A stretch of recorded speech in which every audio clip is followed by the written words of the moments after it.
Princess Maryanne was dying after the queen poisoned her tea. She refused to die without getting revenge. In the void of death, she called for a demon. She offered her soul for the demon to take her place. The demon woke up in her body ready for blood, but staying hidden among the royals was a deadly game. Outside the ornate palace doors, the staff freezes as a loud crash echoes from within.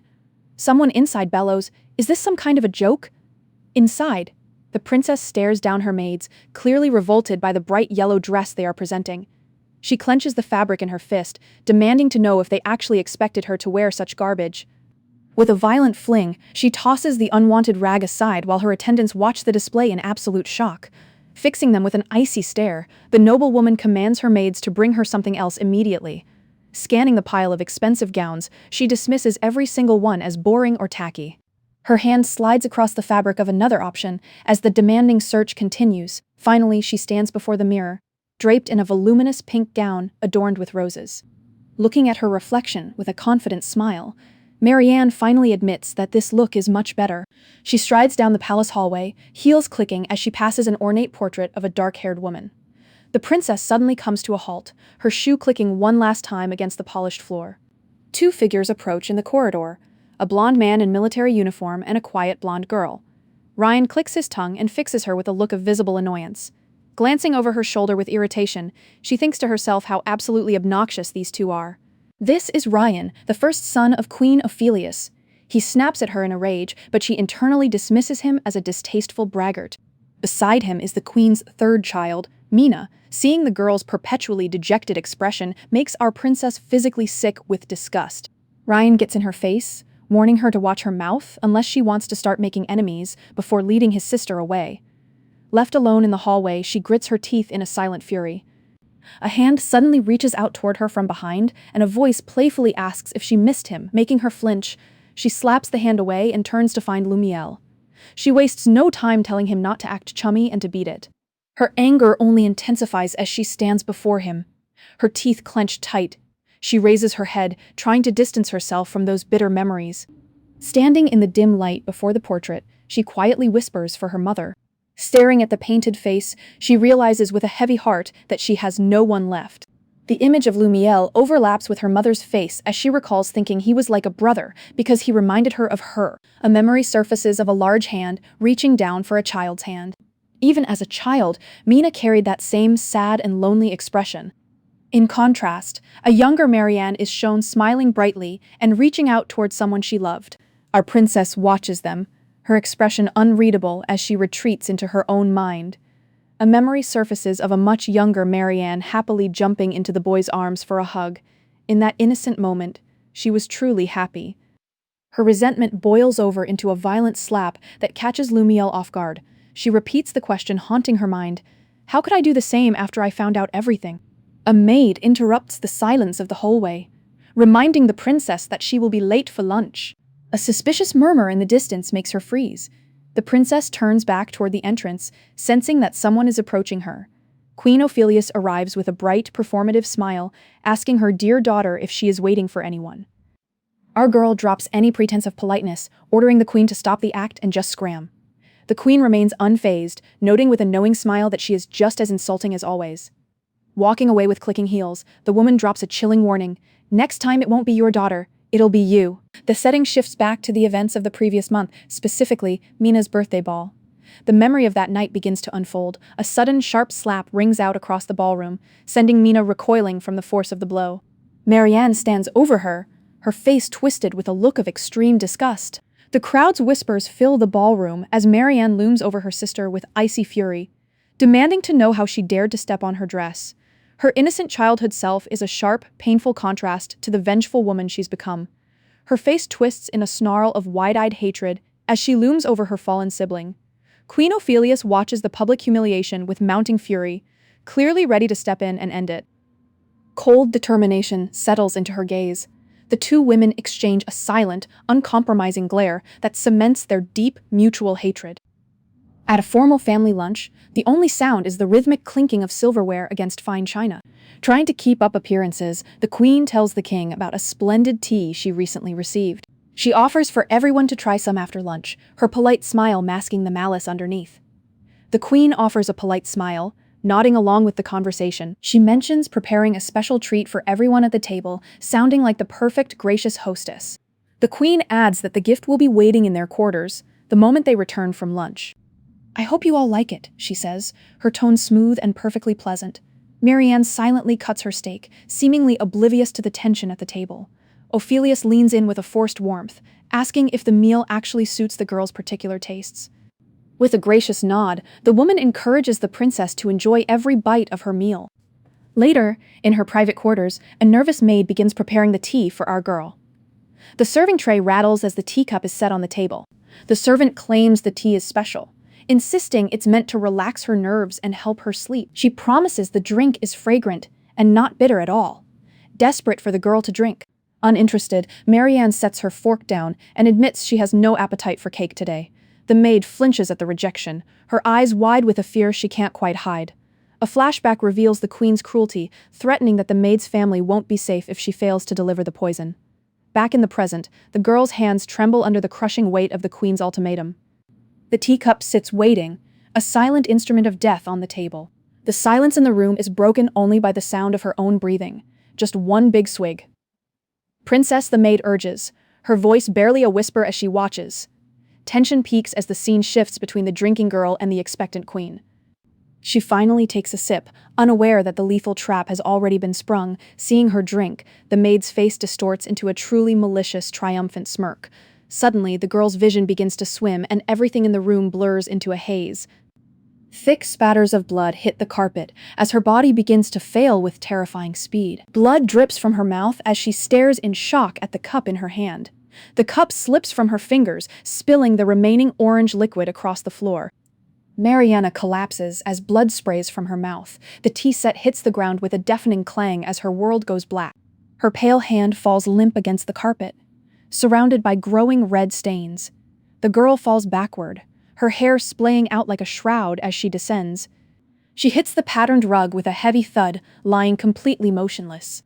The doors slam open as the butler and maids burst in, freezing in horror at the sight of their princess.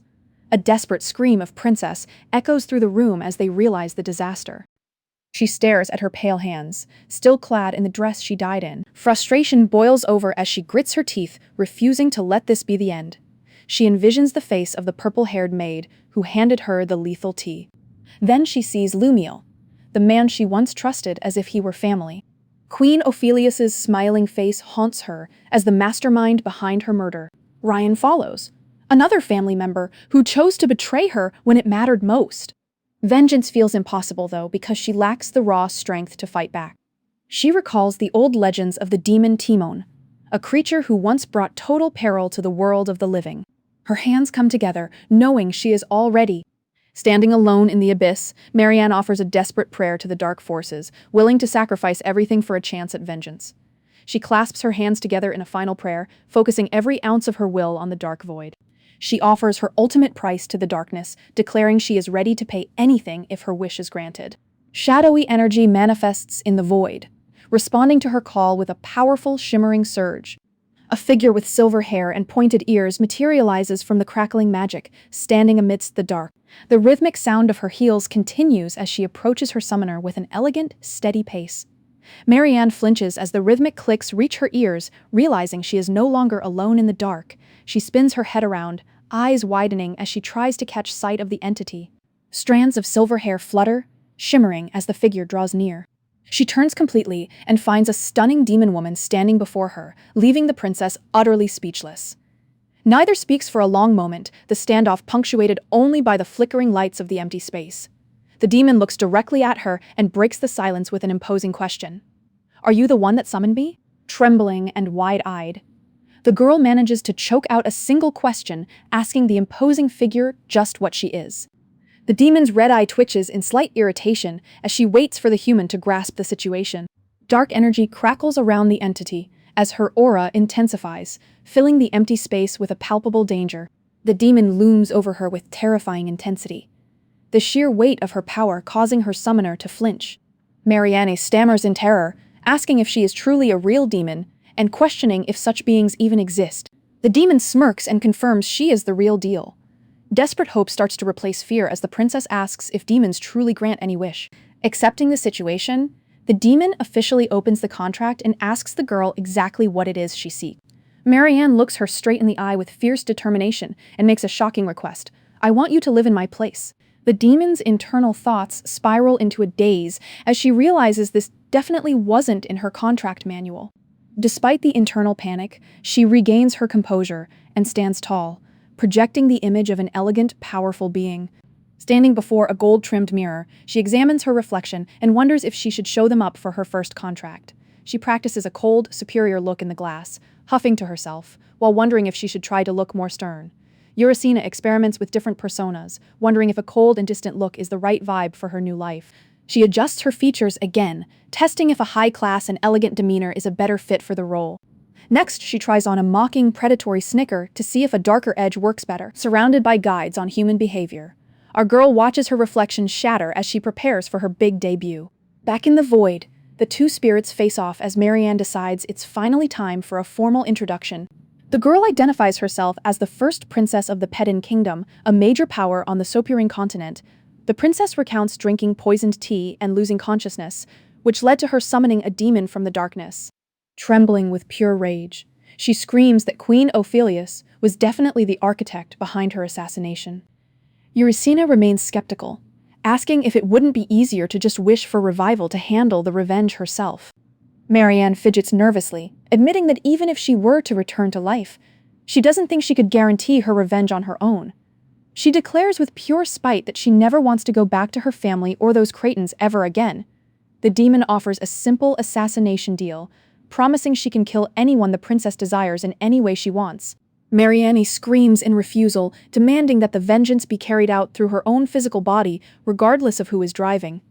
She concludes that humans are just too difficult to understand, proving the old warnings about it only hurting your head were absolutely right. Despite the unexpected twist, our girl decides to move forward because, at the end of the day, a contract is still a contract. Uracina realizes this is her big chance to finally enter the human realm. Even if the girl herself is a massive headache, the offer is officially accepted, and the princess provides her full name, Maryanne Orphena de Gagne Pedin, to finalize the record. Hearing that ridiculously long title makes the demon's brow twitch in pure, unadulterated irritation. The demon's brain goes into absolute overdrive as she tries to burn every single syllable of that long-winded name into her memory. She needs to master it now before she accidentally forgets a single part of the contract's record. Composing herself with a quick cough, she gets ready to perform the official ritual. She reaches out to initiate the physical manifestation of their unholy agreement. Swearing by her name and their god Marketh, the princess begins her vow as memories of her past start to fade. Swirling magic surrounds them as she thinks of the brother who once looked down on her. The energy simmers while she recalls the queen and the maid who were at the heart of her betrayal. The contract settles into its final form as a dark mark begins to manifest on the hand. A bird-like crest solidifies on the skin, signaling that the deal is officially done and the contract is sealed. Maryanne smiles as she begins to dissolve into white light. She lets out a final plea as her spirit dissipates. She begs the silver-haired demon to fulfill her final wish. She disappears after offering her final thanks from the void. Uracina reaches toward the light as the abyss fades away. The demon walks steadily toward the light to begin her life. A body without a soul won't last long, so her time is tight. Her high-heeled shoe clicks against the floor as she steps forward. She dashes into the blinding white light to cross over. Uracina leaps through the glowing exit portal, leaving the abyss behind her forever. Suddenly, a nagging feeling hits her. She has definitely forgotten something important. Maryanne's eyes jolt open as her body begins to stir. A realization hits as she finally remembers the missing payment she forgot in the void.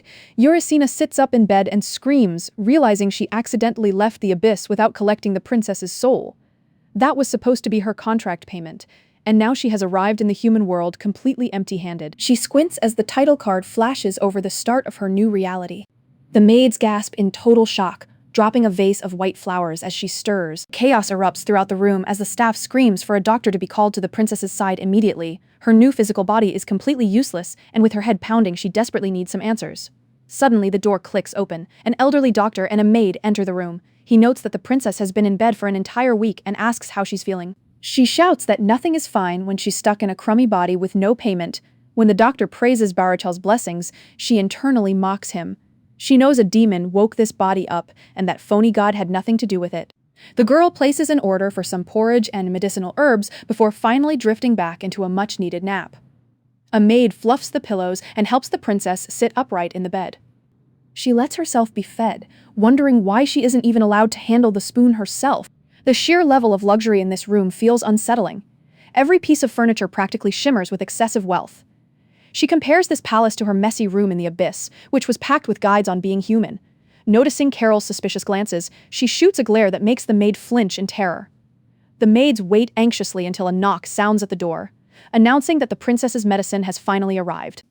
The doctor enters with a tea cart in tow, approaching the bed to ask if the princess has finished her meal.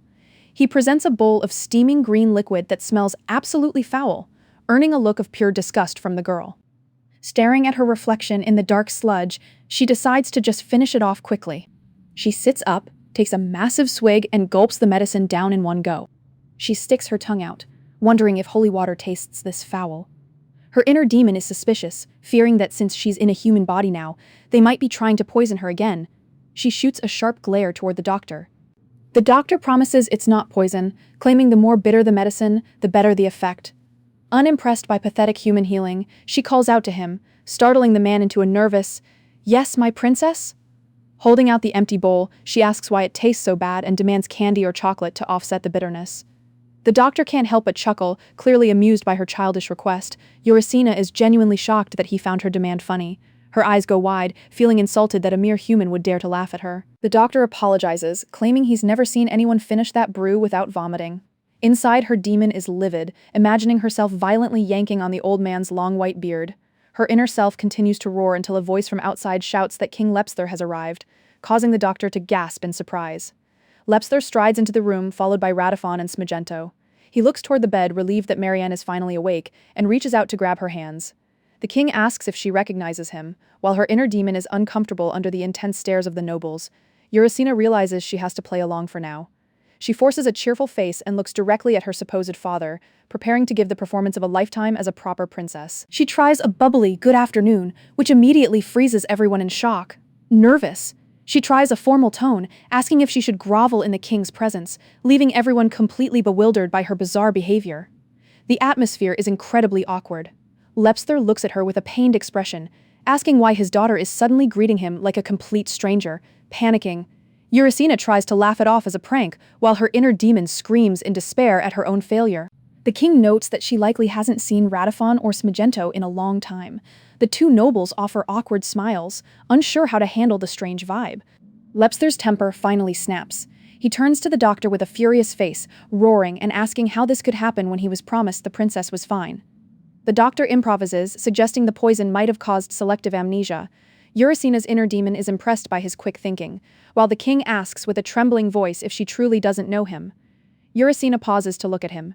Lepster is visibly upset, resting his hand on his head with a tired sigh as he wonders how to proceed. Duke Radifon speaks up, asking the king if he might be allowed to offer his own thoughts on the situation.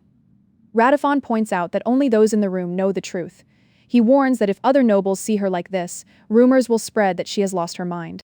The Duke suggests this situation threatens the throne and proposes re-educating the princess in her royal duties. While her inner demon is outraged, the king actually considers the idea despite how odd it might seem. Radifon promises to find discreet instructors who won't talk. Eurysina's inner self is absolutely horrified, screaming that this will only happen over her dead body. She glares at the Duke but quickly forces a smile when she realizes he's watching. She tells herself to stay calm, unaware that he's already eyeing her with deep suspicion. Inside, Eurysina cries out in despair, wondering what happened to her dream of a carefree human life. As sunlight filters through the hallway, Eurysina marvels at the luxury, still processing the fact that she's living in such a grand room. Eurysina sits at her desk, clutching a quill, looking completely drained. She planned on enjoying her stay in the human realm, but a sudden shout of her title makes her flinch in surprise. Maryanne grits her teeth at the desk, wondering how she got into this mess while the tutor watches. She examines her new reflection with a thoughtful hum, still processing the change. The girl still can't believe this is actually her body, but she forces a bright smile when Carol enters, asking if she looks nice enough. When the maid mentions Duke Roderick is waiting outside, the girl's face immediately contorts in frustration, telling the nervous maid to stop sulking. Maryanne lets out an exhausted sigh and orders him inside. Duke Roderick marches into the room with a confident smile, greeting the princess and expressing how pleased he is to see her health has returned. The Duke introduces the new staff. Baron Wraith will handle history and the arts, while Master Carl is in charge of kingship and governance. Both men offer a respectful bow. Miss Tess is brought on to teach dance and social skills, while the stern Mistress Malagany takes over etiquette. Tess cheerfully promises her best, but the strict etiquette coach offers only a curt hello. When Roderick mentions they still need a tutor for theology, the girl's eyes widen with fury. A dark, heavy pressure radiates from her as she asks, "You expect me to study such a thing?" Nearly slipping up by mentioning her demonic form, she recovers and declares she has no need for such abstract teachings. She makes it clear that theology is a subject hardly worth her discussion. Roderick looks visibly shaken, misinterpreting her intense fury as a high-strung devotion to the state. He assumes she's simply too focused on politics to waste time on theology. The Duke yields and agrees to cut theology from her studies, prompting a tiny chibi version of our girl to break into victory cheers in the corner. Moved by what he thinks is academic zeal, Roderick is practically beaming with pride. He decides to accommodate her enthusiasm by moving her entire schedule forward, meaning her studies start this very day. The news hits her like a physical blow, leaving her face looking like shattered glass. The memory ends with a mental scream of despair. Back in the present, Baron Wraith snaps her out of it, insisting she focus on the lesson.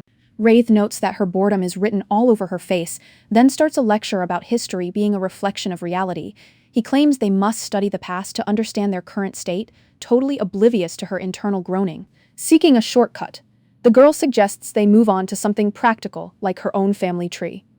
This triggers a breakdown on King Lepster Orfena de Ganya Padin, a man described as competent and functional, though far from being one of the kingdom's greatest legends. The lesson shifts to Airyland and Flora, though the girl couldn't care less about their lack of political ambition. She's really hunting for a crack in Queen Ophelius's armor, asking about the family's health as a cover. Wraith mentions Lady Airyland has always been frail, but then he stops there. She slams her head onto the table in a fit of pure boredom. Wraith is horrified, insisting she needs common knowledge for her studies, but her mind is strictly focused on the terms of her contract. Her thoughts are dark, focusing on finding a way for this body to kill Queen Ophelius. The next morning arrives to the peaceful sound of birds chirping. Wraith explains that the Pedin Kingdom is a land of knights and maritime trade with a reputation for producing legendary swordmasters. Mentioning that suddenly makes her eyes sparkle and she immediately demands to know how many of them there are. Her excitement dies instantly when the tutor holds up 4 fingers. In 500 years, there have only been 4 masters, a number she finds pathetic repeating. 4? That's it? Wraith is shocked by her dismissive attitude, fervently explaining that a single swing from such a master carries enough legendary power to turn the tide of battle. The tutor explains that only top-tier wizards or fellow masters can block their strikes, but she casually shuts him down, claiming she already knows the drill. She's feeling smug. This is her specialty as a demon, after all. Wraith can only clear his throat and move on. She looks half dead from the lecture, groaning for someone to save her, until rhythmic clapping signals the start of a brand new lesson. Miss Tess takes over, clapping out a rhythmic 1-2 count. She demands her student move more smoothly, pushing her to repeat the steps again and again. The girl twirls in a pink gown with a look of visible strain. Tess critiques her for being way too stiff, then demonstrates how the skirt should elegantly flow. Huffing and sweating, she wonders why anyone bothers with this, thinking it'd be much easier to just gather and insult God instead. Then, something inside her snaps. Losing her cool, she brings her foot down with a massive stomp that sends a literal shockwave through the wooden floor. Tess is actually moved to tears by the aggression, begging her to dance more lightly through her sobs. Maryanne just stares back, annoyed, asking why she needs this stupid dance just to get close to people. The tutor is pale and gasping at her bluntness. Seeing the woman's distress, the girl reluctantly agrees to keep going, even though she clearly thinks the whole thing is a massive pain. She realizes she'll have to endure this grueling process if she ever wants to fix her public reputation. After checking that the coast is clear, she decides it's now or never and dashes down the palace hallway to make her escape.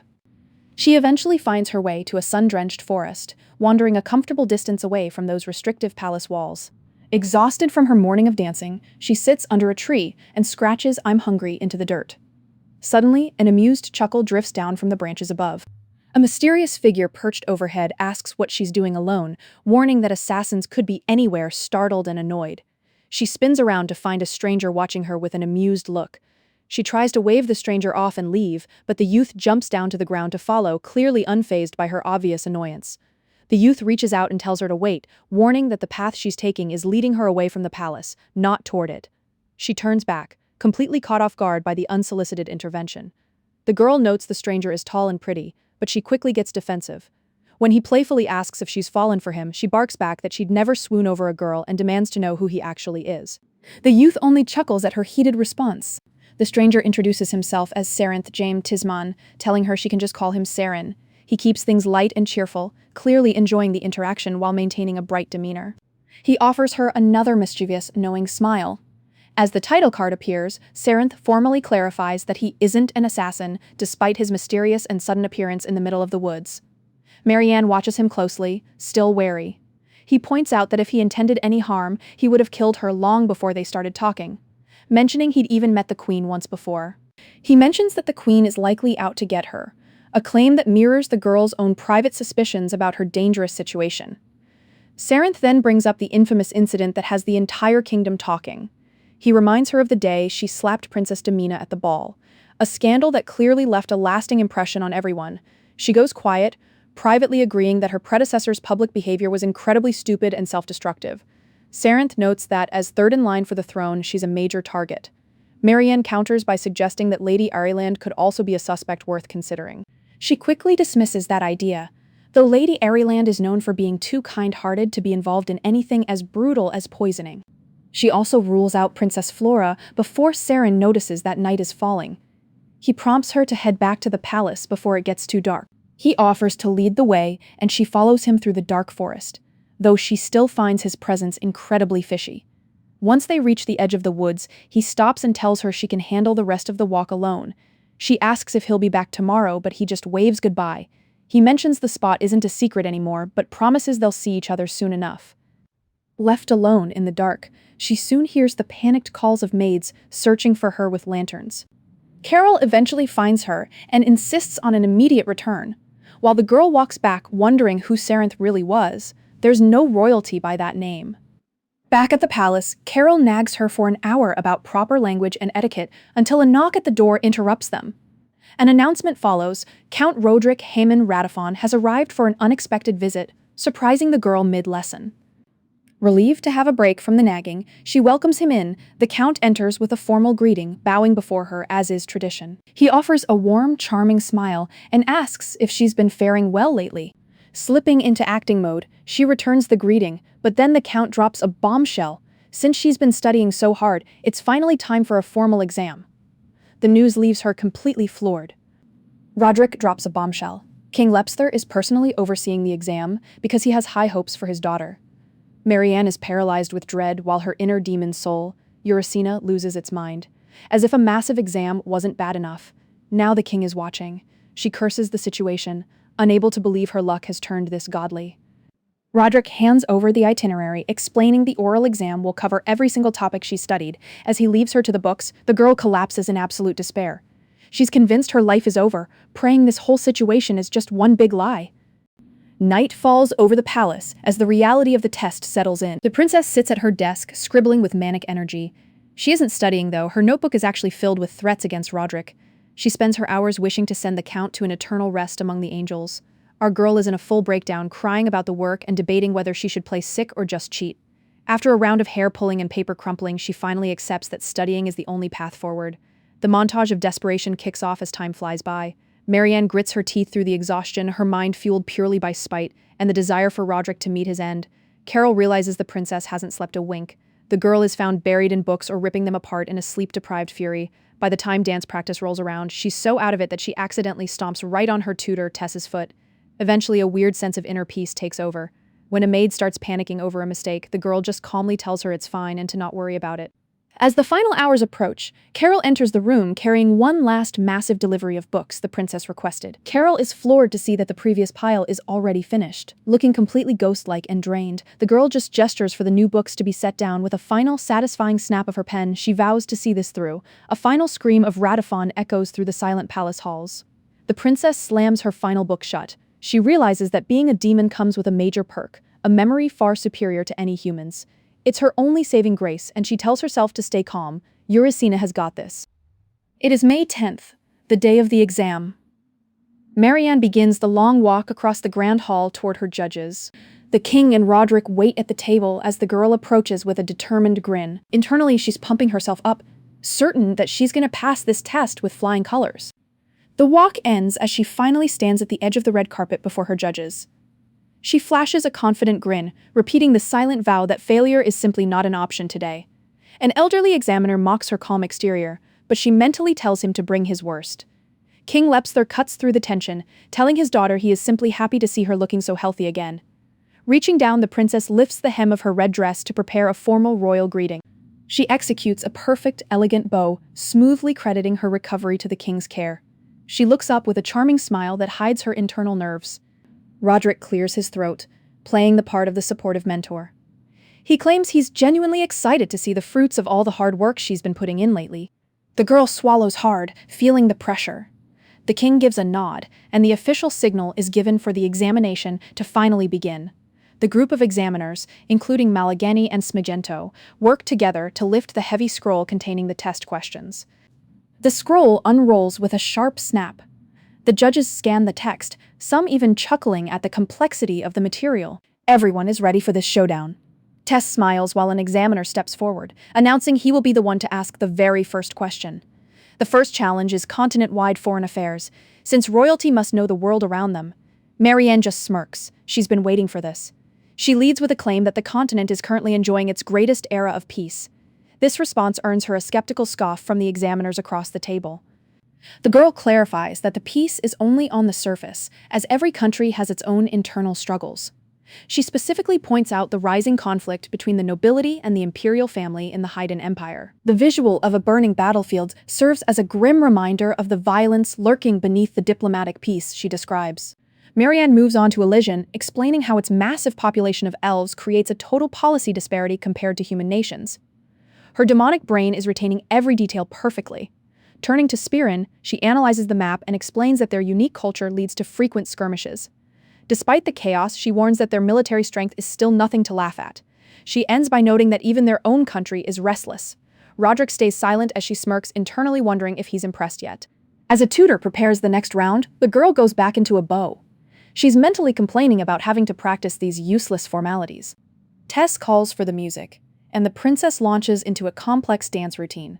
Her flawless spins and steps leave every tutor in the room, including Carl, absolutely stunned. Master Carl tries to trip her up with a question on magic implementation, expecting a failure. Instead, she identifies the complex magic circle with ease, proving her intense studying paid off. King Lepster is clearly won over. He claps his hands together and declares her entire performance impressive. Roderick officially announces that the princess has passed the exam. The tutors are left in a state of gloomy defeat, wondering when she found time to study between all her escape attempts. The king is beaming, hoping this means he can see his daughter more often. Maryanne gives a fake smile, crediting her teachers while Eurysina throws a victory party in her head. In her mental cinema, the silver-haired demon form of Eurysina runs along a beach, screaming that she is finally free. She continues the inner celebration, crying tears of pure joy because she is no longer trapped in her quarters. While the girl declares she's going to roam the castle, Roderick is shown walking through a palace hallway with a steady pace. He continues his walk through the grand palace corridors. The man reaches a set of ornate, gold-trimmed double doors and gives them 2 sharp knocks. A voice bids him enter, and he finds Queen Ophelius waiting inside. She sets down her tea and asks how he has been. The queen reads his face immediately, correctly guessing that he isn't bringing good news about Maryanne. Roderick can only wince in response. He confirms the girl is now free to leave her room. Ophelius isn't surprised, and while Roderick worries about their plans, she confidently claims the girl will come to her on her own. Roderick admits his anxiety was a bit premature. The queen remains certain that the day the girl inadvertently loses the king's protection is coming very soon. A title card for the demonic contract appears as a maid begins brushing Maryanne's long, dark hair. The princess asks her maid Mina to guide her around the palace since she wants to explore. Mina is a bit confused until she remembers the amnesia, eventually suggesting they start somewhere nearby. Maryanne offers her thanks, which leaves Mina convinced that she's become much more gentle. It seems the rumors of her uncouth behavior were just talk. They step out into the sun, with Mina playing tour guide through the palace gardens and barracks. Meanwhile, the demon in the princess's body is cringing hard, thinking her whole delicate act is getting a bit too much. The maid keeps up the commentary as they pass the Knight Commander's office and the training grounds. Our girl just views her as a living guidebook, a helpful side effect of the amnesia cover story everyone's bought into. Mina starts gushing about how incredible the knights are, but the girl just shuts the conversation down. It's obvious the maid is just lost in some romantic daydream that has nothing to do with reality. When asked if she's even a little bit curious, Eurysina decides it's time to see if these so-called elite human warriors actually have any real skill or if they're just all talk. They make their way over to a wooden observation tower, looking for a better vantage point to watch the training session unfolding below. The first thing they find is a knight fast asleep on the job, while the actual sounds of combat training echo from the grounds beneath them. Watching them swing at training dummies, the princess is completely unimpressed. Their shouts have no heart, and the whole display is just a massive disappointment to her. A pair of knights in teal uniforms step up to spar, clashing wooden swords while their comrades watch from the sidelines. After watching for a few moments, the girl concludes that their skill level is even lower than she initially feared. This is pathetic. Urasina picks apart their techniques, thinking they should have aimed for the throat if they actually wanted to win. By her demonic standards, these humans are a joke, so she turns her back on the training grounds. She spots Gaston huffing and sweating after what seemed like the most basic movements. She wonders if the man is actually injured, given how much he's struggling before he finally yells for someone to bring him some water. A hand offers the cup, and the knight drains it greedily, gasping for air between gulps. Gaston sighs in relief as the water hits his throat, but the moment he turns to thank his helper, he freezes. The princess is just standing there, staring him down in total silence, completely blindsided by her presence. The poor guy drops the wooden cup and watches in shock as it rolls away across the dirt. The girl actually picks it up and hands it back with a mischievous giggle, playfully pointing out that he dropped it. The knight lets out a soul-shaking scream of pure terror, leaving her looking absolutely baffled by his over-the-top reaction. Mina comes running over to see what the chaos is about, while the other knights in the area start buzzing, wondering what could have gone so wrong. Even Roderick and the others look on in shock as Gaston flops into the dirt. He starts groveling like his life depends on it, begging the princess to forgive him for not recognizing her. The princess is confused because she only handed the man some water, but the knight is a sweating mess, convinced he's about to face her royal wrath. The demon inside admits she'll never understand humans, but the knight's sheer panic gives her a wicked idea. She clears her throat, making the man flinch with a pathetic little squeak. She asks if he's aware of his mistake, and Gaston starts desperately rubbing his hands together. He claims his eyes must be rotting out of his head since he failed to recognize her honorable beauty. The rest of the knights look on from the shadows, whispering about the guy's legendary bad luck. Gaston goes full-blown maggot mode, swearing she's the most beautiful woman on the continent. No, the whole world, and claiming even goddesses would look like orcs next to her. Relief finally hits him when the girl actually smiles, calling him a handsome knight and admitting she just can't hide her feelings. She turns to Roderick, Carl, and the rest of the group, asking them if they agree with the high praise the knight just gave her. The knights all nod along like puppets, privately thinking she's lost her mind. Meanwhile, the girl actually blushes, genuinely wondering how she could possibly be so perfect. As the knight's heart pounds, he keeps up the flattery, clearly high on his own charm. Mina is worried her mistress is still suffering from the poison, but the girl interrupts by offering the man a special proposal. The princess promises to overlook his earlier disrespect if he accepts her terms. Desperate to stay in her good graces, Gaston immediately shouts that he'll do whatever she wants. Giving him a look that's almost too sweet, she tells the knight to follow her, while a dark demonic shadow looms behind her smile. Urasina is practically cackling internally about the regret she's about to serve up. She tells Mina to find the biggest dress in the palace, giggling as the maid salutes and prepares for the plan. After scanning through the options, the girl zeroes in on a vibrant red gown, confidently declaring that it's the perfect choice. She presents the dress and drops some logic, since only royalty can speak casually to her, and he can't be a queen. He'll have to be a princess for the day. The other knights lose it while the man just gasps in horror. The girl just smiles and winks at him, reminding the poor guy that he specifically said he would do anything she asked. The training grounds erupt in laughter as the knights praise her genius. Gaston slinks into the dressing room, grateful to be alive but realizing this is a fate almost worse than death. The sun beats down on a lush garden where a formal tea table has been elegantly prepared on the lawn. Maryanne takes her seat at the head of the table, which is already overflowing with an assortment of tea and sweets. She sits with her arms crossed, impatiently tapping her foot as she waits for her guest to make his grand entrance. She gives the command to bring him out, and the first thing anyone sees is a very hairy, very beefy leg stuffed into a red high heel. Gaston shuffles out in the red gown and tearfully begs her to accept his courtship. The knights are absolutely hysterical, teasing him about how beautiful he looks while Mina just stares, wondering what has gotten into her mistress. Holding her teacup with a wide grin, the princess looks at the ridiculous scene and asks everyone if it's finally time to start the party. The garden turns into a circus as the knights keep mocking their comrade who is just standing there bawling his eyes out, sipping her tea. Our girl decides the human realm isn't so bad after all. Back in the princess's quarters, the staff is in a total frenzy, unpacking massive chests full of jewelry and gowns just to get through the day's deliveries. When the girl returns home, she stops dead in her tracks. The room is a chaotic disaster zone of expensive gifts, and she's completely overwhelmed by the mess. Carol holds up a flashy yellow dress and asks if she wants to try it on.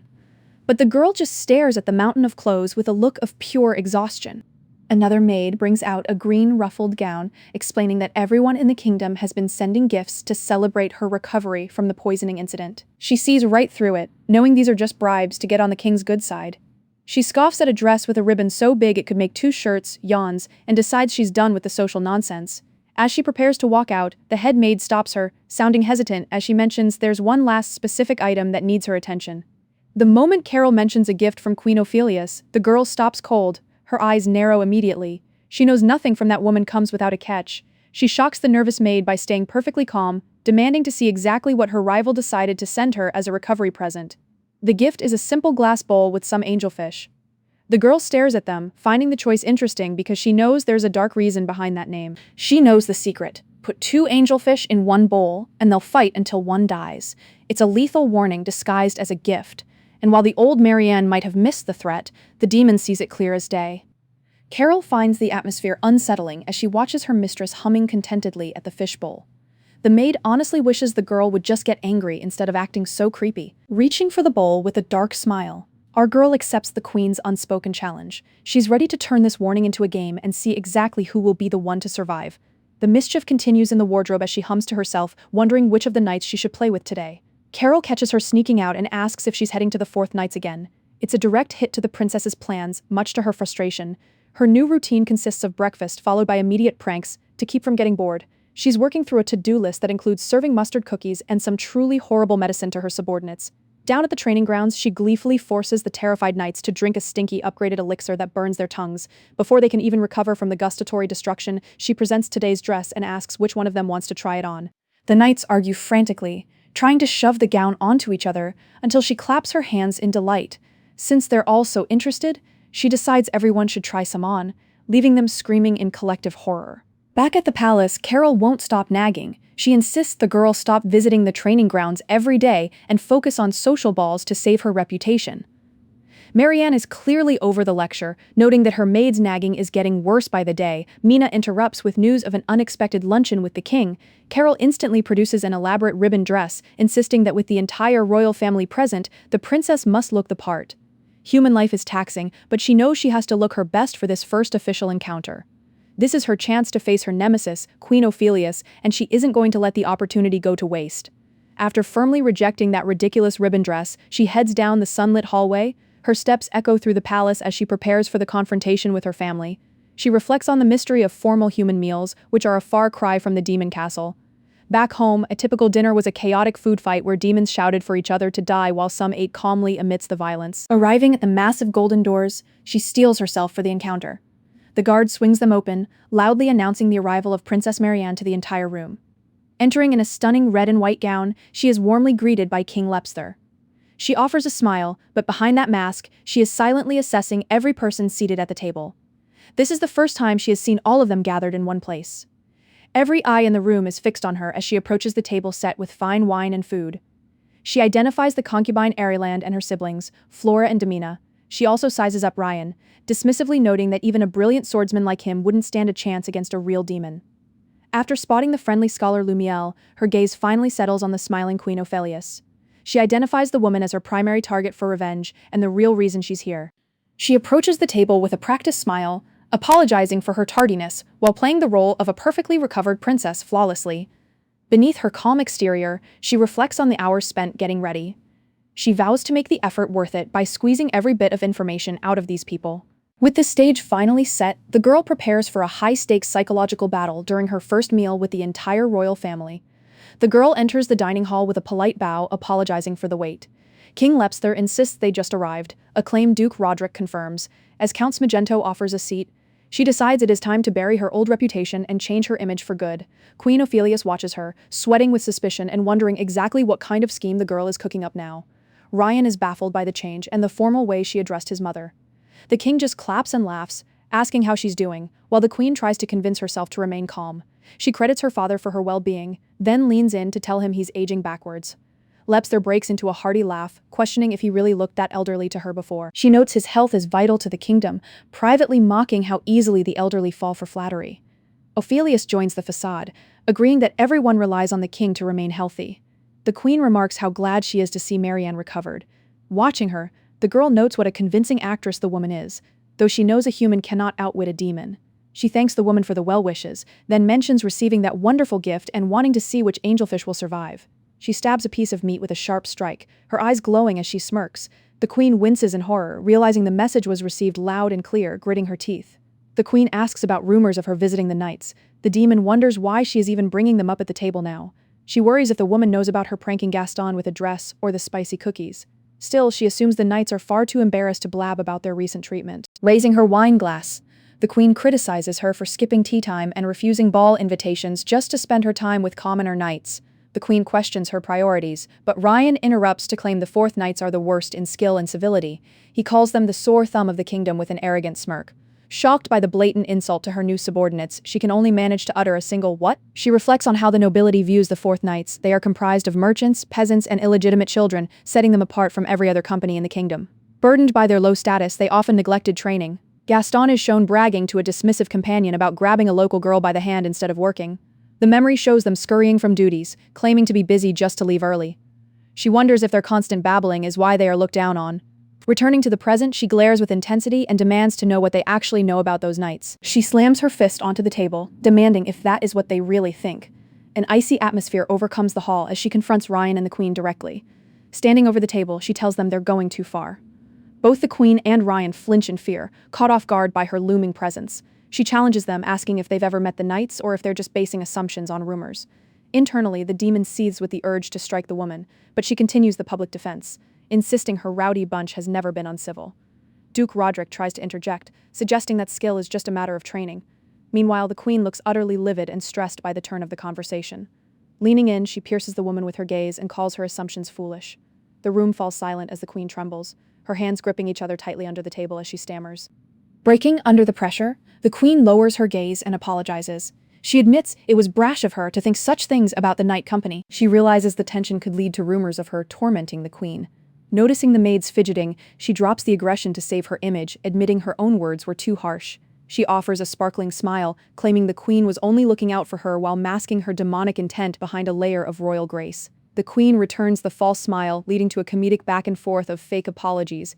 Delighted by the harmony, King Lepster laughs and tells everyone to start lunch, ending the social warfare for now. The king cuts into his steak while our girl eats and chats. The rest of the family continues the luncheon in silence. She looks at her plate with a calculating gaze, while the queen plots her next move with a wide, fake grin. Back in her private quarters, the queen loses all composure and smashes a large porcelain vase. She stands over the shards, huffing in a blind rage. Screaming out in fury, she lifts another ornate vase high as her rage boils over in private. As the second vase hits the ground, she screams that she should have killed the girl then. An aide rushes in, desperately pleading for her to calm down before she breaks anything else. Queen Ophelius is losing her mind. Surrounded by the shards of broken pottery, she screams in a private rage, unable to believe a girl she used to toy with actually made her feel afraid. Her trap was simple: bait a public meltdown to ruin the girl standing with the king, but the princess's icy composure turned the tables and left the queen trembling. Count Roderick finds his sister huffing in a fit of pique and asks how the girl could possibly test her like this. As Ophelia slumps onto a sofa, drained by her own outburst, Roderick tries to steady her nerves. He admits he was surprised by the sudden defiance, but he's certain the girl hasn't changed enough to be a real threat yet. The queen's rage flares as she remembers the day the girl cornered Princess Mina for merely stepping on her dress. Recalling how her sweet daughter was mistreated, she grits her teeth and vows that she will never forgive the brat for laying a hand on her child. Roderick offers some cold strategic advice, telling the queen to keep her head. He explains that once either Prince Ryan or Lumiel is named the official heir, the girl won't even be worth their attention. Ophelius listens, her expression hardening as she realizes the stakes of the coming succession. The queen agrees with her brother, realizing their long-term plans are still on track. Roderick clenches his fist, knowing it's game over for the girl once the crown is secured by one of the princes. Without her royal protection, she'll be at their mercy. Roderick's thoughts linger on the girl's inevitable downfall, knowing not even the king will be able to shield her once the succession is settled. Meanwhile, the princess hums a cheerful tune, seemingly without a care in the world. She strolls outside under a clear blue sky, wondering how to spend her day. Her idle thoughts are interrupted when she notices a serious-looking crowd of knights gathered on the training field, and she approaches as a low rumble vibrates through the ground. The gray-haired leader of the Fourth Knights addresses her, politely asking how she's doing. She looks at the men with genuine confusion, wondering why everyone is acting so strange today. She flinches, nearly blinded by the beaming aura of the cleaned-up knights. She asks why on earth they're all in full uniform, barely recognizing them now that they've actually washed and polished their gear. The leader takes a stern tone, explaining that today is the most important day the Fourth Knights have ever faced. The girl is bewildered, having always assumed their only real interest was finding new ways to slack off. In a panic, our girl's internal monologue goes wild, wondering if these idiots actually managed to get themselves fired. She wonders how she's supposed to save these unemployed bums after she just spent yesterday sticking her neck out for them, with a heavy heart. The leader explains that they are the least skilled company in the kingdom and lack the noble pedigree of their peers. They've been labeled wage crooks and a waste of resources for so long that they eventually just accepted they were a hopeless cause. The knight leader admits they eventually just gave up and accepted their pathetic reputation. Suddenly, the princess raises a determined fist. He slumps his shoulders, confessing that for a long time, nobody expected anything from them at all. Without saying a word, she winds up and lands a powerful punch squarely on the leader's jaw, sending the man tumbling into the dirt. She doesn't stop there, lunging forward toward the fallen man with fire in her eyes. The rest of the company stands frozen, absolutely aghast at the sudden display of violence from the princess. Clutching his throbbing cheek, the leader asks why she'd do that when he was being serious. She just looks down at them and asks if they really don't know why they got punched. She clenches her fist, calling them out for being pathetic. She declares that if they're tired of people looking down on them, they need to shut up, train, and get so good that the world is forced to respect them. Gesturing to herself, she shouts that there is at least one person who expects things from them. She then claims they are her precious playthings and she fully intends to kill time by messing with them. The leader is moved to tears, admitting they've waited a long time to hear someone say they actually matter. He immediately starts romanticizing her interest, asking if she'd really judge an esteemed company based on nothing but rumors. The other knights start posing dramatically with sparkles, praising her for seeing them as a rowdy but civilized bunch of warriors. They surround her with a worshipful, flowery aura until she starts pummeling them again for being total morons. Once the dust settles, the leader sincerely thanks her for finally paying them the attention no one else would. Standing tall, the leader declares she is the first person to ever look past their backgrounds and actually expect something of them. The girl considers his words, realizing he's hit the nail on the head. The leader drops to one knee and looks her dead in the eye, asking the princess if she will officially lead them. She flinches, caught off guard by the sudden weight of the request. She's in total shock, wondering if these guys are insane, given that she's mostly just played pranks on them until now. She realizes they've just been desperate for a leader without any prejudices, so she looks him in the face and asks if he really means it. The knight leader affirms her question with absolute unwavering conviction. The princess accepts their loyalty with a touch of dark amusement, figuring that the more weapons she has to use against Ophelius, the better. The knights erupt into a deafening shout, pledging their lives and their swords to her service from this day forward. Blades clash in a blur of motion as two skilled fighters push their limits. Eric lunges forward with blinding speed, stopping his sword tip just inches from his opponent's exposed throat. The defeated knight can only smile, admitting he lost yet again despite thinking he finally had the upper hand this time. Eric calmly sheaths his blade, looking entirely unfazed by another easy victory. During their break, his sparring partner asks if he's heard the latest gossip about the princess, noting that she seems to have completely transformed overnight. The knight recounts how she supposedly dominated the queen during a royal lunch, a shocking display of power for a girl who used to be so easily manipulated. Later, Roderick meets Eric in the library, asking if the Duke has said anything. He reveals that the girl has been visiting the Fourth Knights constantly, and it's making his father more than just a little suspicious of what she's planning. When Eric bluntly denies knowing a thing, Roderick loses his cool, grabbing and shaking him while shouting that he needs to care about more than just his sword. Eric just calls his friend a busybody and suggests he spend that energy on training before snatching his towel back with a scowl. The blue-haired knight walks off, calling Eric boring and warning him he'll wash out of the Royal Knights at this rate. Shaking his head, Eric just watches the slacker leave. Hidden among the foliage, Eric stands perfectly still, his expression serious as he takes everything in. As the wind rushes through the branches, he quietly mulls over the princess's name. The sounds of intense training echo across the grounds as the Fourth Knights begin their morning drills. Our girl watches the knights spar from a distance, acknowledging their newfound spirit, but noting they're still clearly lacking in actual technique. She realizes that having Captain Bonin lead every single session is inefficient, so she decides it's time to shake things up.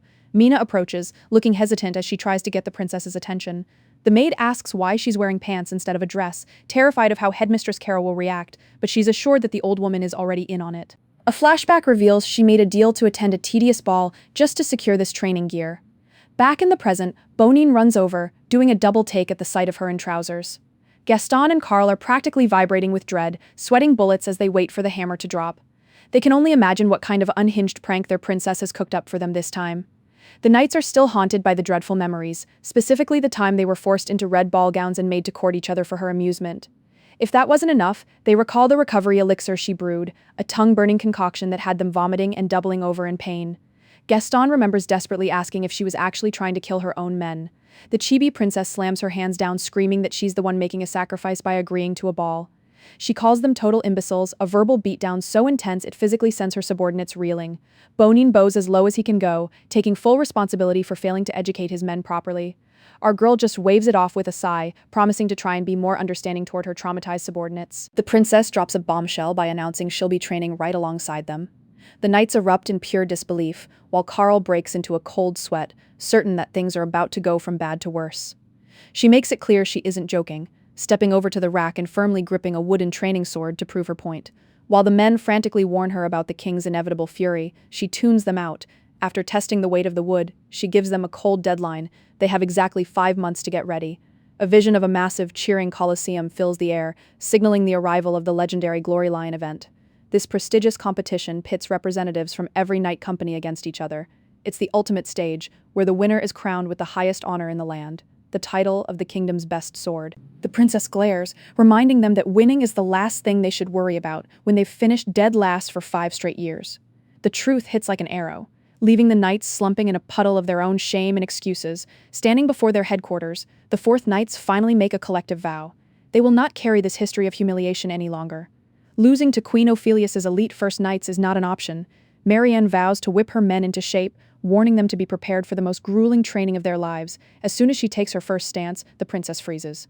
A wave of shock and confusion washes over her as she realizes something is seriously wrong with her body. The wooden blade feels like it's made of lead. Her arms begin to tremble under the weight of a simple training sword, and she realizes this nightmare is actually happening. In her past life, she could swing massive bastard swords with 0 effort, so this puny knife should be a joke. Gaston begs her not to overexert herself, but she ignores him, deciding to rely on her magic to solve the problem. Wisps of dark smoke begin to curl through the air as she shuts her eyes and focuses her internal power. She begins the incantation, calling upon the beings of darkness to awaken as a wielder of dark power. She commands them to grant her the strength to annihilate everything in her path. With her eyes glowing and fangs bared, she shouts the spell's name, Hopeless Wind. She prepares to unleash a wave of destruction across the training grounds. The grand finale is absolutely nothing.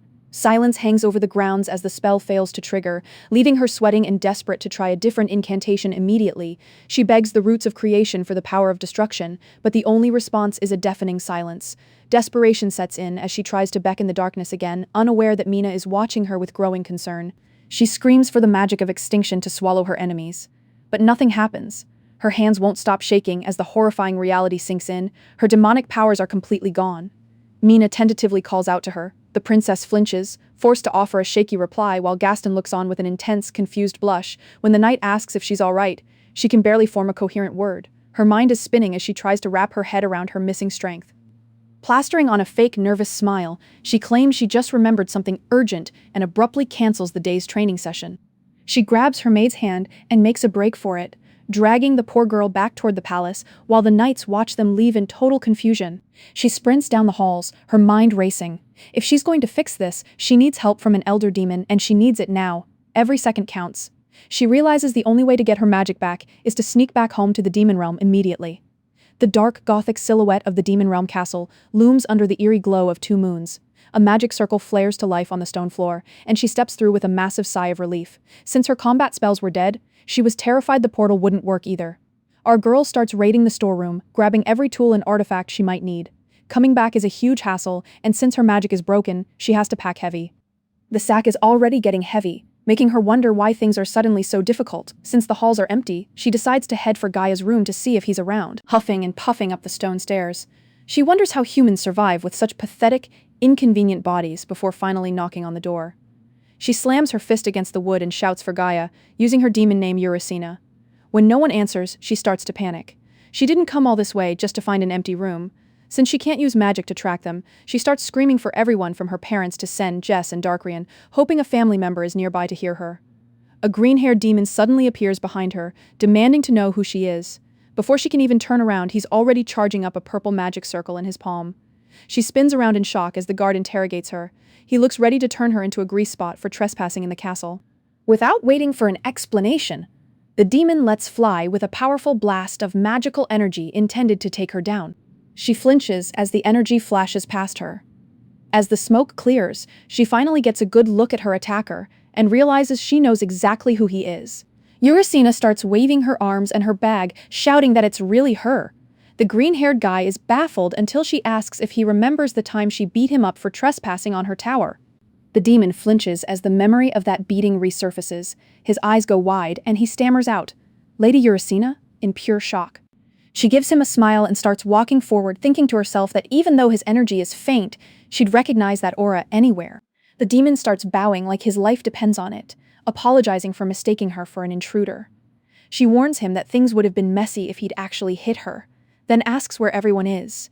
He tells her the Demon King and Gaia are currently having tea in the reception room. The guard offers to escort her, and she follows along, privately surprised that her whole family is actually in one place for once. They arrive at a set of massive doors where the guard formally announces her return. Inside, her silver-haired father is mid-sip when he hears the news. The Demon King and Gaia nearly flip the table in shock. Her father rushes over to shake her, demanding to know where she's been and if those vile humans have been pestering his innocent daughter.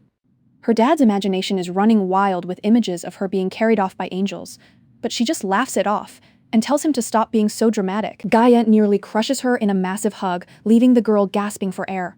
Once they finally settle into their seats at the red table, her father asks for a full report on where she's been. The other demons at the table, including Malagani, start complaining about the headache her disappearance caused. Apparently the Demon King wouldn't stop whining about how much he missed her, and the rest of them just assumed she was out causing trouble somewhere as usual. Our girl proudly boasts that she's officially a full-fledged demon now, having already landed her first contract. Her father is absolutely ecstatic, certain his daughter just set the record for the youngest demonic contract in history. Gaia asks how the work is going, but the mood shifts. The young demon turns serious, admitting that's the exact reason she's come back home. She explains that magic and sword skills are currently impossible in her new human body. A flashback shows her struggling with a simple blade because the original princess didn't have a lick of combat experience. The demons scan the human body and are horrified by the pathetic mana they find. They're left wondering how anyone could live an entire life with such a microscopic amount of power. Internally, she's screaming at the original princess for leaving her with such a raw deal. In reality, she can only stand there and grind her teeth in frustration. She nearly spills the embarrassing details of her contract, but catches herself just in time. Taking a few deep breaths, she tries her best to stay calm and keep her composure. She panics when the Demon King confirms she'd normally have to train from scratch, shouting that she doesn't have nearly enough time for that kind of slow progress. Her father offers a shortcut in exchange for a few kisses on the cheek. Realizing the man will never change, she can only watch as Gaia shoves him aside, demanding the kisses for herself instead. To stop her parents from bickering over her, she gives them both a kiss on the cheek, which leaves them both absolutely delighted. The other demons can only watch in disbelief as the king takes her hand to begin the empowerment process. Dark magical energy begins to swirl around the trio as the ritual takes hold. A bright flash erupts, and a magic circle slithers its way onto the back of her hand. The mark fades away, leaving the girl wondering why she doesn't feel any different as her parents scan her for results. Gaia explains that she can now wield any fourth circle magic and has zero limits on her black magic. After all, black magic is the basic bread and butter for any demon. The king adds that she's now 3 times stronger, faster, and tougher than she was before. This massive level up covers her strength, stamina, mana, speed, and even her dexterity. He strokes her head affectionately, reassuring her that this level of power is already excessive for a place like the human world. The mood shifts instantly as her father delivers a grim warning. Failing this contract means the demon god takes the collected soul. Since she doesn't have one to offer, her own powers are on the line instead. It's a decree even a king can't break, leaving her horrified at the terrible deal she's made. Gaia remains confident in her daughter, but the girl is quietly panicking over the fact that she's doing all this for zero reward. Realizing she's out of time, she accepts Malagani's offer to show her out before the maids find her missing. Her parents cry about how lonely they'll be, while the other demons offer their luck. One demon gives her a parting bit of advice. If she ever runs into an angel, make sure to strike first. She promises to return with a stunning success. Malagani warns her not to go attacking any clerics or shrines on a whim before she smiles and heads back through the portal. She reflects on how Gaia always knows exactly how to calm her down. Placing a hand to her chest, she prepares for the transition. A servant wishes her bounty as she prepares to leave. She shifts back into the form of Maryanne and asks, "Am I late?" before stepping through the portal. She emerges in her bedroom just as a knock sounds at the door. A voice calls out from the hallway, announcing it's time for the princess to wake up.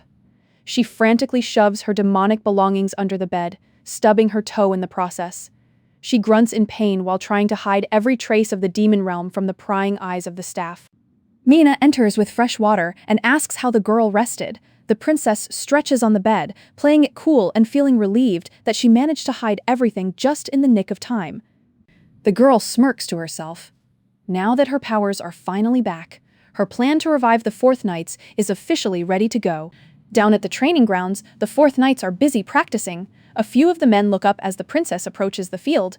The knights trot over to greet her, offering a cheerful morning welcome as she steps out to join them. She picks up a wooden sword and realizes it feels much lighter than it did yesterday. She performs a few test swings to get a feel for her newfound strength. Gripping the wooden weapon with both hands, she takes a focused, determined stance. She unleashes a series of rapid slashes that blur through the air with incredible speed. The sheer force of her swings creates a powerful impact that seems to shatter the very space around her. She decides to name the move Flower Draw, ignoring the fact that the original creator called it the Plum Blossom skill. Looking around, she wonders why the training grounds have suddenly gone so quiet. Mina and the knights stand frozen in absolute awe, completely stunned by that sudden display of power. Mina pounces on her, begging to be taught such an incredible skill. The girl shouts for her clingy maid to get away and stop being so touchy. The maid rubs her face against the girl's, refusing to let go until she promises to teach her the move. She finally agrees just to get some space, though she's certain the girl will eventually find it too hard and quit. Pointing her sword directly at the veteran knight Zoane, she announces that the warm-up is over. She demands a spar, leaving the surrounding knights in a state of total shock. The grounds erupt with noisy protests. The knights argue that a spar is way too dangerous and worry that their princess will end up getting hurt. One knight argues that real combat is nothing like practice, while Gaston whispers that the veteran was a complete monster back in the day. Our girl isn't hearing it, though. She simply tells the lot of them to piss off. She steps forward, privately resolving that she can't put the lives of her subordinates in danger without being able to hold her own. She swings her sword with a flourish, declaring that they've never seen her full potential. She then asks if they need a formal royal order to ease their minds and get things moving. The knights can only whimper and mumble in resignation as the two opponents finally face off on the field. Zoane tells her she can stop the fight whenever she likes, but she isn't interested. She replies that there won't be any need for that as she raises her sword. The veteran knight decides to end this quickly for her own safety, while the princess focuses with intense, unwavering determination. The knight kicks off the ground and makes a high-speed dash toward her. He brings his weapon around in a powerful, sweeping swing through the air. Our girl reacts with blinding speed, maneuvering out of the way as the strike passes harmlessly through the air. The knight stomps the ground and immediately launches into another dash to stay on the offensive and pursue her. Her eyes flare with a blue glow as she tracks the veteran's movements with superhuman precision. Zoane lunges forward with everything he has, putting every ounce of effort into his movement to keep the pressure on during their intense sparring session. Spotting a moment of vulnerability, Maryanne Orfina de Gagne Pedine lunges to exploit the opening. Her wooden sword meets his with a heavy impact, sending a visual shockwave through the air. The knight realizes with total surprise that the princess is far quicker than he anticipated. He grips his training weapon even tighter, sweating as he tries to find a way to counter her blistering speed. The veteran lunges again, betting on his superior physical mass to finally overpower her.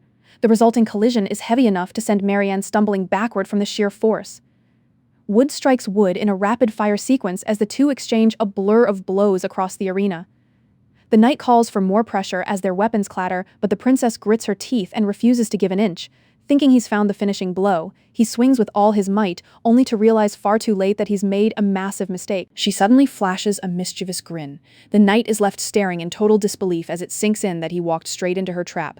Maryanne effortlessly maneuvers out of the way of his heavy swing, leaving the man completely overextended and off balance.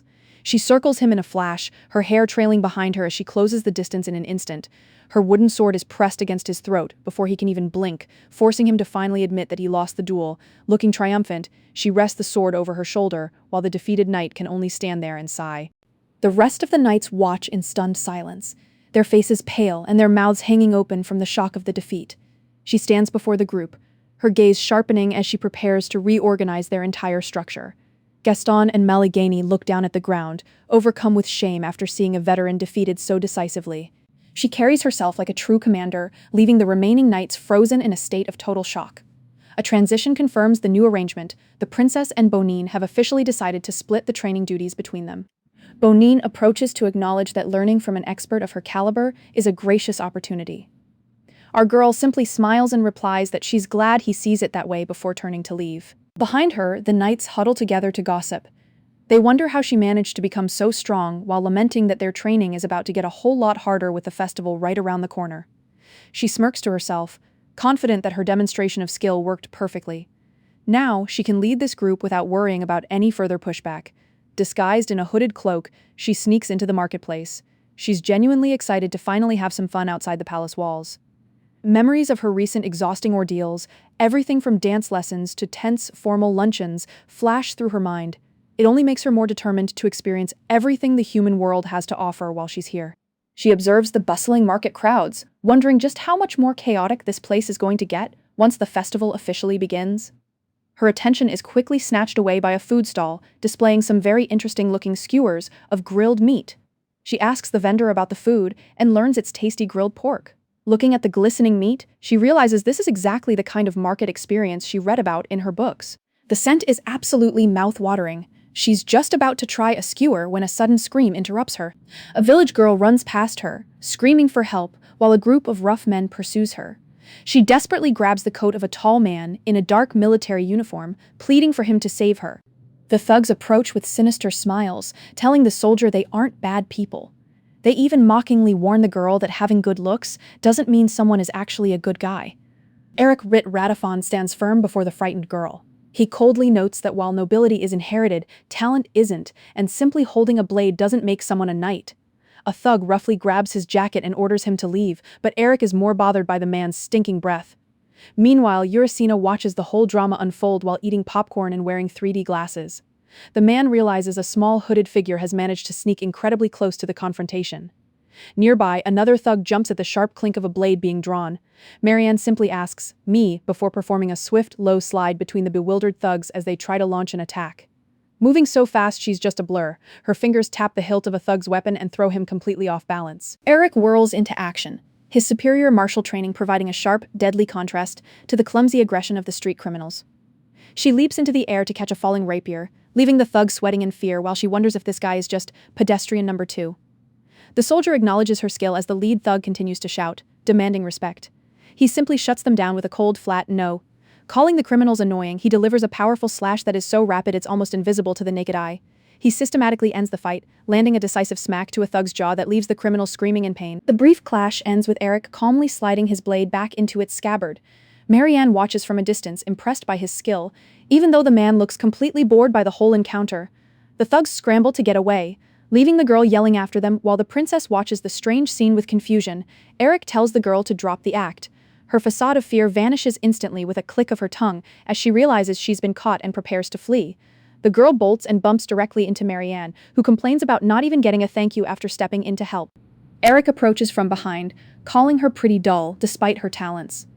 The princess turns around in total shock at the unexpected commentary. She flushes with anger at the insult, asking if he was actually talking about her. The market crowd murmurs around them as the two strangers face off in the middle of the street. Still stuck on the insult, she insists she's actually very sharp. He just looks at her and asks a very simple question. Where is her wallet? Confused. She starts searching through her clothes, only to realize with a shock that her wallet is actually gone. Realizing she's been played by a bunch of amateurs, our girl fumes with rage while Eric just walks away with a cold bye. She's left fuming at the sheer audacity of falling for such a cheap trick. The princess chases him down, accusing him of knowing it was a scam all along and leaving her to walk right into a trap without a single word of warning. He swivels and completely ignores her, causing her to finally snap at his absolute indifference. She grabs the back of his coat and blames him for the entire mess while they continue to squabble right in the middle of the street. Reaching out her hand, she demands he cough up some cash so she isn't left wandering the marketplace totally penniless. He calls her absurd and drags her along while she pestered him about her ruined market visit being all his fault. She recalls her past carriage rides and the many times she played pranks on her knights. Memories of hitting Carl and Lude flash through her mind as she reflects on her own unpredictable nature toward others. Back in the present, a carriage thunders toward them, and Eric suddenly pulls her into a protective hug to save her. Frozen in shock and blushing hard, she realizes how close they are as he holds her tightly against his chest. Eric keeps holding our girl while the carriage thunders past. She blushes, calling him an insolent human, but he just stares her down and says, "I thought you'd know." The guy mocks her intelligence, saying she was duped rather easily. This earns a low growl from our frustrated girl as she grits her teeth in annoyance. Shoving him away, Maryanne admits she has no excuses for being tricked. He just starts walking, flipping a single gold coin into the air. She catches the spinning coin with a loud clap, staring at the prize with wide eyes before asking what it is. Eric tells her it's enough and commands her to stop following him. She runs after him anyway, shouting that one measly coin isn't enough for anything. He vanishes into the sea of commoners and carts. The girl panics, realizing she's about to lose him in the busy town square. She stops in the middle of the street, looking frantically in every direction while muttering, "Where is he?" Left all alone, the princess groans in frustration. She's huffing from the exertion, calling the guy a total loser. As the sun sets, she sighs. Her market trip is officially ruined, and she has no idea when she'll ever have free time again. Walking back through the woods, she grumbles about those insolent humans ruining everything. She remembers Eric's mockery and panics. To her, he is even worse than the hoodlums she just escaped. Suspecting he knows way too much, she stops to hide her hooded robe disguise in a bag among the leaves. Then the epiphany hits. That coin Eric gave her was probably her own stolen money. Our girl enters a demonic rage, screaming at the sky that she underestimated the human realm and will never be fooled again. Back at the palace, her days blur into a mess of royal duties. While a maid gushes about a famous restaurant in the Green Building, Urasina makes a mental note to check the place out for herself. Between clashing with the Queen and late-night study sessions, training for the Glory Lion tournament remains her absolute top priority. Launching an operation against the First Knights, the princess forces her own squad to train with magically weighted guards to up the difficulty. She strategically splits the Fourth Knights into specialized groups, putting Gaston, Bonin, Zoane, and Michel in charge of different tactics. After personally sparring with Gaston, she oversees his Team A drills while the exhausted knights scream, for the princess, in absolute terror. Mina receives private lessons in the flower draw technique as the date of the national founding ceremony finally arrives. Dressed in a lavish white gown, our girl smirks at a red chest before swinging her balcony doors open to start the day. The ceremony kicks off as King Lepster stands before the nobles, announcing the official founding day of the kingdom. The king credits the nobles' growing potential for their collective success, while Queen Ophelius watches the crowd with pride, raising a toast. The king invites everyone to enjoy themselves as cheers and applause erupt throughout the grand hall. Gossip fills the room while the queen scans the nobles elegantly, glass of wine in hand. Deciding the princes are doing well, the queen is approached by Count Roderick, who addresses her as sister. Roderick claims it's only a matter of time before the princes take the throne. He focuses on networking while nobody can stop them, and the queen knows our girl won't miss an event like this. Lady Airyland and Princess Flora approach the queen with formal greetings and a pair of deep curtsies. After exchanging pleasantries, Airyland mentions Flora has something she wants to say to the queen. The girl looks up with wide, excited eyes. Flora thanks the queen for a birthday necklace, absolutely delighted by the many compliments she's been receiving. The queen flatters the girl while bystanders whisper about her exquisite taste in choosing such a perfect gift herself. Now enters Princess Maryanne. The announcer declares, our girl makes her grand appearance at the ceremony, drawing shocked looks from Ryan and Lumiel. The princess notices Ryan's annoyed expression as she descends the stairs while noblewomen whisper about her sudden miraculous recovery from illness. Her heels click on the marble floor as the crowd parts, allowing her to approach the king and queen with total confidence. King Lepster welcomes her warmly, admitting he was worried she wouldn't show. She bows and apologizes for her lateness, which the king easily brushes off. Turning to the queen with a smirk, our girl notes she is a bit late. Addressing the woman as Queen Mother, our girl makes her wince in public. The surrounding nobles break into shocked murmurs, wondering if the rumors about the two are actually true. The queen hides her irritation behind a fake smile. Maryanne explains she was busy preparing something as Mina steps forward to present a small red jewelry box. Turning to Flora, our girl offers a late 17th birthday gift, explaining that her previous illness is the only reason she missed the party. Flora takes the red box and slowly clicks it open to see what's inside. Flora gasps at the red gemstone, identifying it as a radian.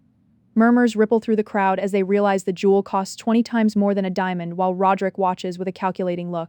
Flora is overcome with joy, looking at the brilliant gift and asking if the princess is really giving it to her. Flaunting her spoils, the princess reveals the gem came all the way from the demon realm and offers to help Flora put it on. Roderick and the queen look on with visible fury while she mentally teases them, wondering why they aren't enjoying the moment. The girl hesitates, touching her neck as she mentions that her highness already gave her a necklace. Our princess simply brushes it off with a cool, knowing reaction. Turning to the queen, our girl boldly asks if she can swap the gifts just to see if the new gem suits Flora.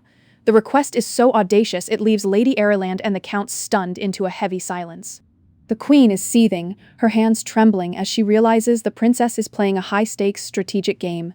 She only gets a mocking smirk and a faint blue glow from the girl's eyes in return. Ophelius forces a tight smile and snaps her fan open, conceding that it would indeed be rude not to try the gift on. Ignoring the girl's nervous protests, the princess reassures her and clicks the heavy clasp shut around her neck. The jewel is a perfect fit, beginning to shimmer and sparkle with an intense glow against her chest. The surrounding noblewomen are mesmerized, praising how perfectly the gem suits her. Ryan grumbles about the display until Lumiel tells him to quiet down. Roderick strokes his chin in silence, watching the exchange with a calculating gaze. Seeing the success of the gift, our princess realizes her plan is working even better than she'd hoped. The queen approaches, commenting that she must be proud to see the girl so excited. A heavy silence follows as the queen maintains a forced, pained smile. The queen calls it a fine present for a fine day, but our princess isn't buying the pleasantries, watching the girl chat happily. The princess thinks she should have made this move earlier to spare herself the trouble. The two women lock eyes again. The queen is sweating with suppressed rage, while our girl mocks her with a cool, effortless smirk. The girl vows to wear the necklace every day, leaving the onlookers shocked by their sudden bond. Our princess plays the part of the gracious friend, though she privately thinks the girl is quite simple-minded. Lady Ireland approaches to express her gratitude for such an invaluable gift. The princess tells her it's nothing, all while secretly planning how to use the woman for her own gain later on. The princess is suddenly swarmed by nobles desperate to invite her to their receptions, promising the finest tea.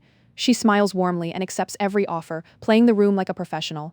As our girl smirks at the seething queen, Ryan scoffs that she's dangling by a thread and shouldn't be fighting back. Lumiel finds the whole power struggle quite amusing. Ryan is annoyed, but his companion points out that the once miserable princess is now nothing but smiles. Lumiel wonders what triggered this change while she celebrates her successful first day of rehabilitating her reputation among the elite. Duke Radifon approaches her at the gala. She keeps up her polite act, even though her inner demon is repulsed. The Duke asks how she's been, and she forces a cheerful reply despite internally screaming at his arrival. He remains oblivious, claiming he's been doing well thanks to her.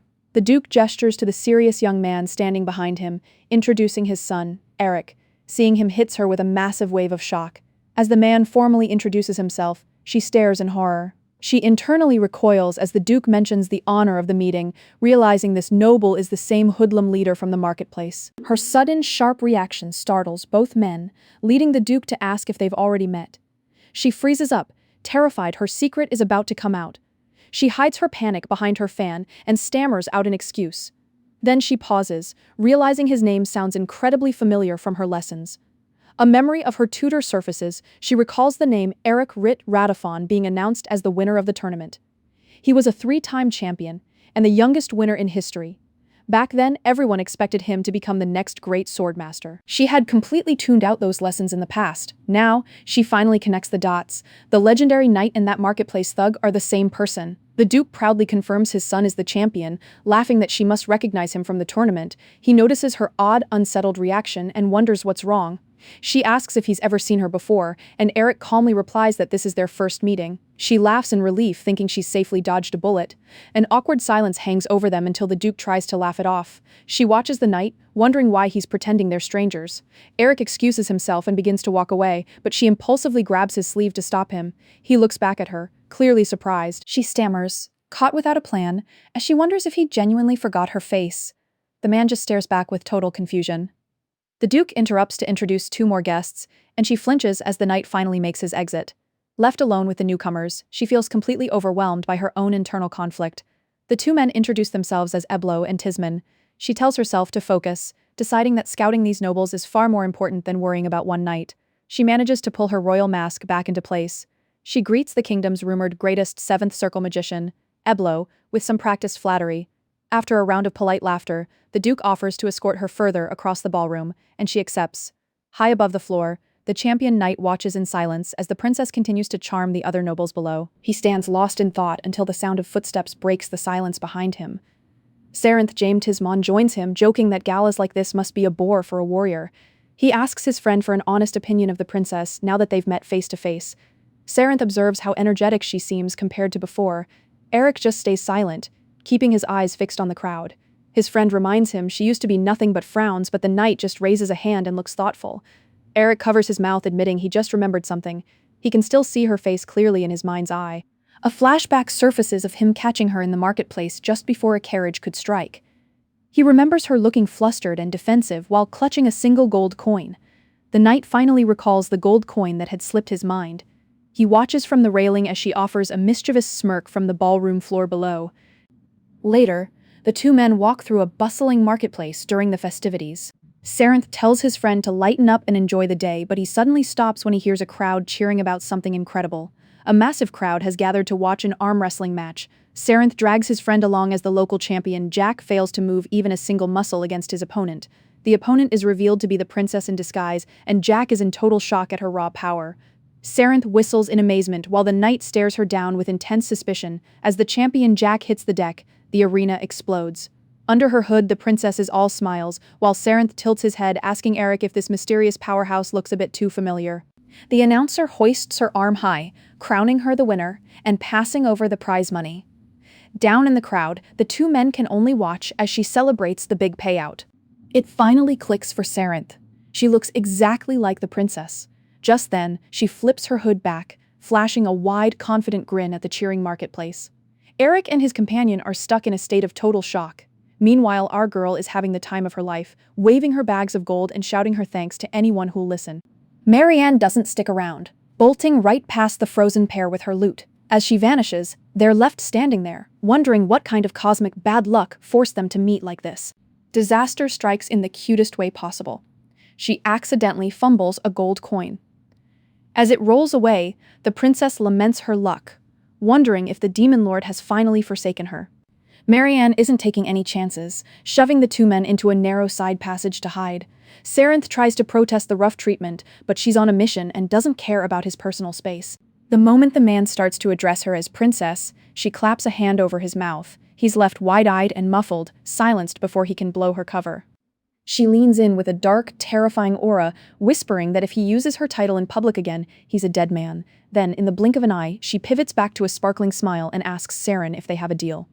Under that kind of demonic pressure, he can only offer a nervous nod, sweating and sighing. The man agrees to play along with her demands. Sarenth doesn't let her off that easy, demanding an explanation for why she's arm wrestling in a marketplace. He notes that Eric must be curious too, especially since his father would pay a fortune for this kind of gossip. To make matters worse, people nearby start gossiping about how the winner is strong enough to best a demon. The name drop sends the princess into a panic, especially since Eric Radifon is right there to hear it. Dropping the act for a second, she lets out a heavy sigh. She admits she knows the risks and understands that. Given her current circumstances, she really shouldn't be wandering the market. She asks Eric if he can even imagine how exhausting it is to maintain a royal facade every single day. Her eyes twinkle with a sudden intensity as she explains that, sometimes, a girl just needs to let loose. Transitioning into full-on cute mode, the princess begs for just one day of freedom. It doesn't work. Eric shuts her down with a cold, flat no that leaves her fuming. She tries to play the sympathy card, whining that this is her first time outside the palace. Her knight isn't buying it, reminding her that's a lie, which only makes her more annoyed that he actually remembers their previous meeting. Eric tries to make a break for it, but Sarenth grabs his shoulder. He smiles mischievously, calling his friend out for trying to use the princess as a convenient excuse to go home early. The two of them team up, jokingly slapping the knight and calling him a buzzkill. Sarenth dramatically declares they're joining the princess for her day out, which leaves both her and Eric shouting in genuine surprise. Sarenth makes his case, it's only her second time out, and it's cruel to rob her of the experience.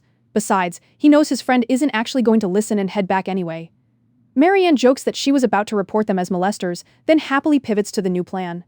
She cheers for Miss Saren as they run off, leaving a very confused Eric to wonder why she's using that name. Left in the dust, the knight can only shake his head. He closes his eyes and sighs, already feeling the mental and physical drain of dealing with these two. The group pushes through the bustling market square toward a large stage.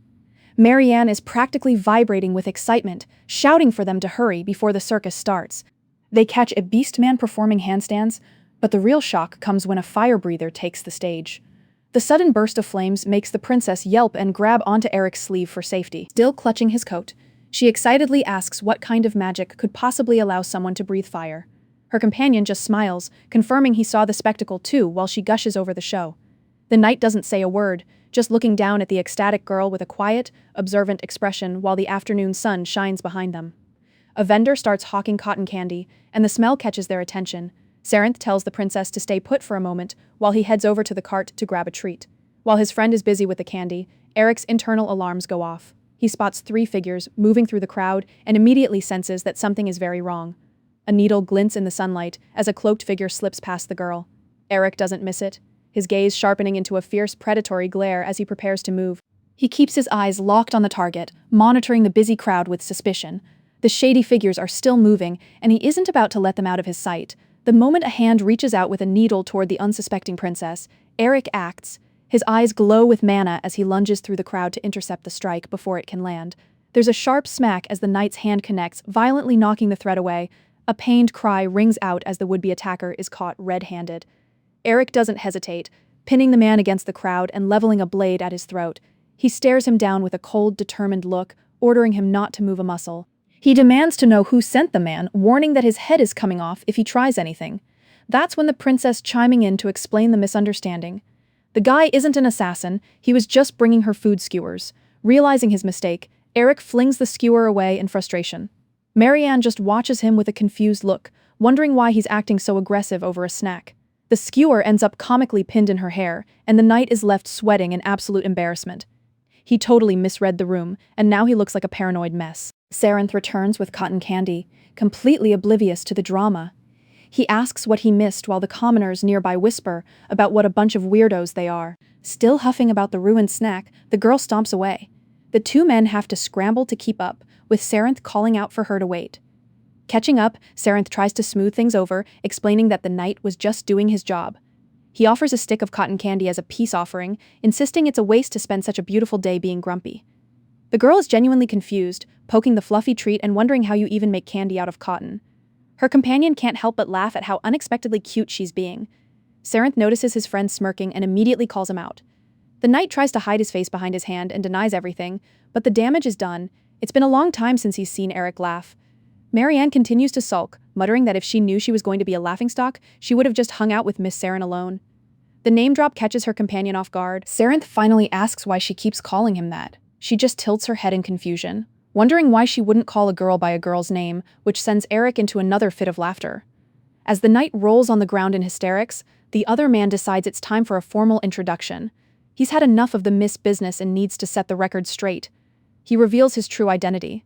Sarenth James Tisman, a royal knight and the eldest son of Count Tisman. The news hits her like a ton of bricks. She's been hanging out with a man this whole time. In a state of total disbelief, she reaches out and shamelessly gropes his chest to verify his gender. The knight yelps in shock, shouting at her to stop as his world gets very awkward very fast, blushing like a beet. He shouts that he's really a man, and even pulls his collar down to show his Adam's apple as proof. He demands to know what on earth she's been thinking all this time. It triggers a flashback to their first meeting in the woods when he warned her about potential assassins. In the present, he screams at the top of his lungs that he's not some kind of pervert. Eric doesn't help, asking if that wooded hideout is where his friend goes instead of training. Sarenth insists he was just looking for a quiet place to rest, but the long, silent stares from the other 2 say they don't believe a word of it. Deciding she'll get the truth out of him later, the girl catches a whiff of something incredible. She sniffs the air, distracted by the delicious scents of the market as sunset begins to settle over the festival. Sarenth suggests they hit the night market for some of the local specialties. The princess is all for it, cheering and heading off for more food, while the knight can only sigh and follow his chaotic companions. The trio tracks down a food stall and starts housing skewers, looking perfectly content with their snacks. The spice hits like a freight train. Everyone is flushed and practically breathing fire as they realize exactly how hot these skewers are. They stumble onto a plaza alive with music, watching commoners dance together as the daylight begins to fade. She is captivated by the dancers while Sarenth just watches her with a soft, happy smile. Sarenth offers his hand for a dance, and with a casual shrug, the princess decides to join in. They spin through the square, lost in the rhythm of the music and the energy of the festive crowd. The two are totally swept up in the moment, laughing joyfully as they twirl across the plaza. Eric hangs back on a bench, watching his friends from a distance with a rare, gentle smile on his face. Leaning back and relaxing, he admits that this isn't such a bad way to spend an evening. Under the glow of a full moon, the girl tells the guys she can handle the walk back alone. She beams, telling them she had a blast today. Sarenth is glad she did, while Eric just tells her to get back safely. She spins around with a wicked grin to remind them they're all accomplices now, laughing as she solidifies their secret involvement. She skips off into the night, leaving the guys standing there, defeated, and realizing they've been completely played. Back in her gown, she smirks. The boys can't snitch without exposing their own rule-breaking. It's late, so she starts heading back. She's darting through the brush when shouting stops her cold. Someone's demanding to know how a certain situation will be handled. She peeks through the brush and finds a maid kneeling before guards right in front of her only entrance into the palace. A knight is screaming for an apology. Our girl is shocked to see the maid on the ground is actually Mina. The knight, Michel, rants about her swinging a broom and hitting his face. He demands to know who's responsible for his potential scars. Mina won't back down, which only makes Michel's blood boil. From the shadows, the princess smirks at her maid's backbone. Michel looms over her, questioning if her lady taught her this behavior after she injured a guard. Mina snaps back that the princess has nothing to do with this. The guard mocks the girl's sullied elegance and takes her pained silence as a confession of her errors, while Our Lady glares from the bushes. Cruelly smiling, he introduces himself as Morlock and vows to personally see to her punishment, but a wooden bucket suddenly smashes into his head. As the bucket clatters, everyone is baffled. Hidden away, our girl activates a magic circle, finding their little power trip absolutely laughable. The bucket takes flight again. Morlock looks up in terror just as she flings her arm forward with a glare. The bucket slams into his face, making him reel. Our girl grits her teeth, wondering who's supposed to be teaching who. She pummels him with telekinetic strikes. He screams in agony while Mina watches the self-moving bucket in total shock. The bucket rolls off as Morlock collapses, while the other guard scrambles to help. The princess finally calls out to her maid. She emerges with a graceful smile, claiming she's been searching everywhere. She urges a quick exit before Carol gets angry. Mina hesitates, looking at the broken knight, but her lady firmly grabs her hand to lead her away. She pulls the girl along, casting one last chilling, ice-cold glare over her shoulder at the pathetic guards. Morlock grits his teeth in humiliation as the other guard watches the princess walk away, stunned by her change in attitude. The two walk hand in hand through the quiet moonlit courtyard, finally finding a moment of peace. Still fuming, our girl wonders why her maid didn't just fight back. She turns to her, ready to demand an explanation for the passivity. Mina suddenly breaks down, sobbing an apology. She's devastated that her own rash actions have become a burden to the person she serves. A flashback shows guards gossiping that the princess bribes people for affection. Hearing the filth makes the maid's blood boil instantly. She charged that gossiper and whacked him with her broom. In that moment, she didn't care what happened to her as long as she defended her lady. The memory fades on her desperate tears. In the present, she's still weeping while her lady watches with a softening look. Mina sobs another apology but looks up confused when she sees a smile. Our girl just thinks humans are strange creatures. Walking together, she notes how people act big with a little authority. She gently brushes leaves from the girl's hair, leaving her stunned by the attention. She turns back to her maid and reminds her that she has a source of authority too. Pointing to herself, she tells the girl never to be afraid. "Use me," she says. "She'll take care of everything." She promises this is just for her, only to get a face full of chibi affection as the maid excitedly shoves her. Mina vows to keep their secret, thinking it's over. But the peace ends when the elite first knights pay the princess a visit.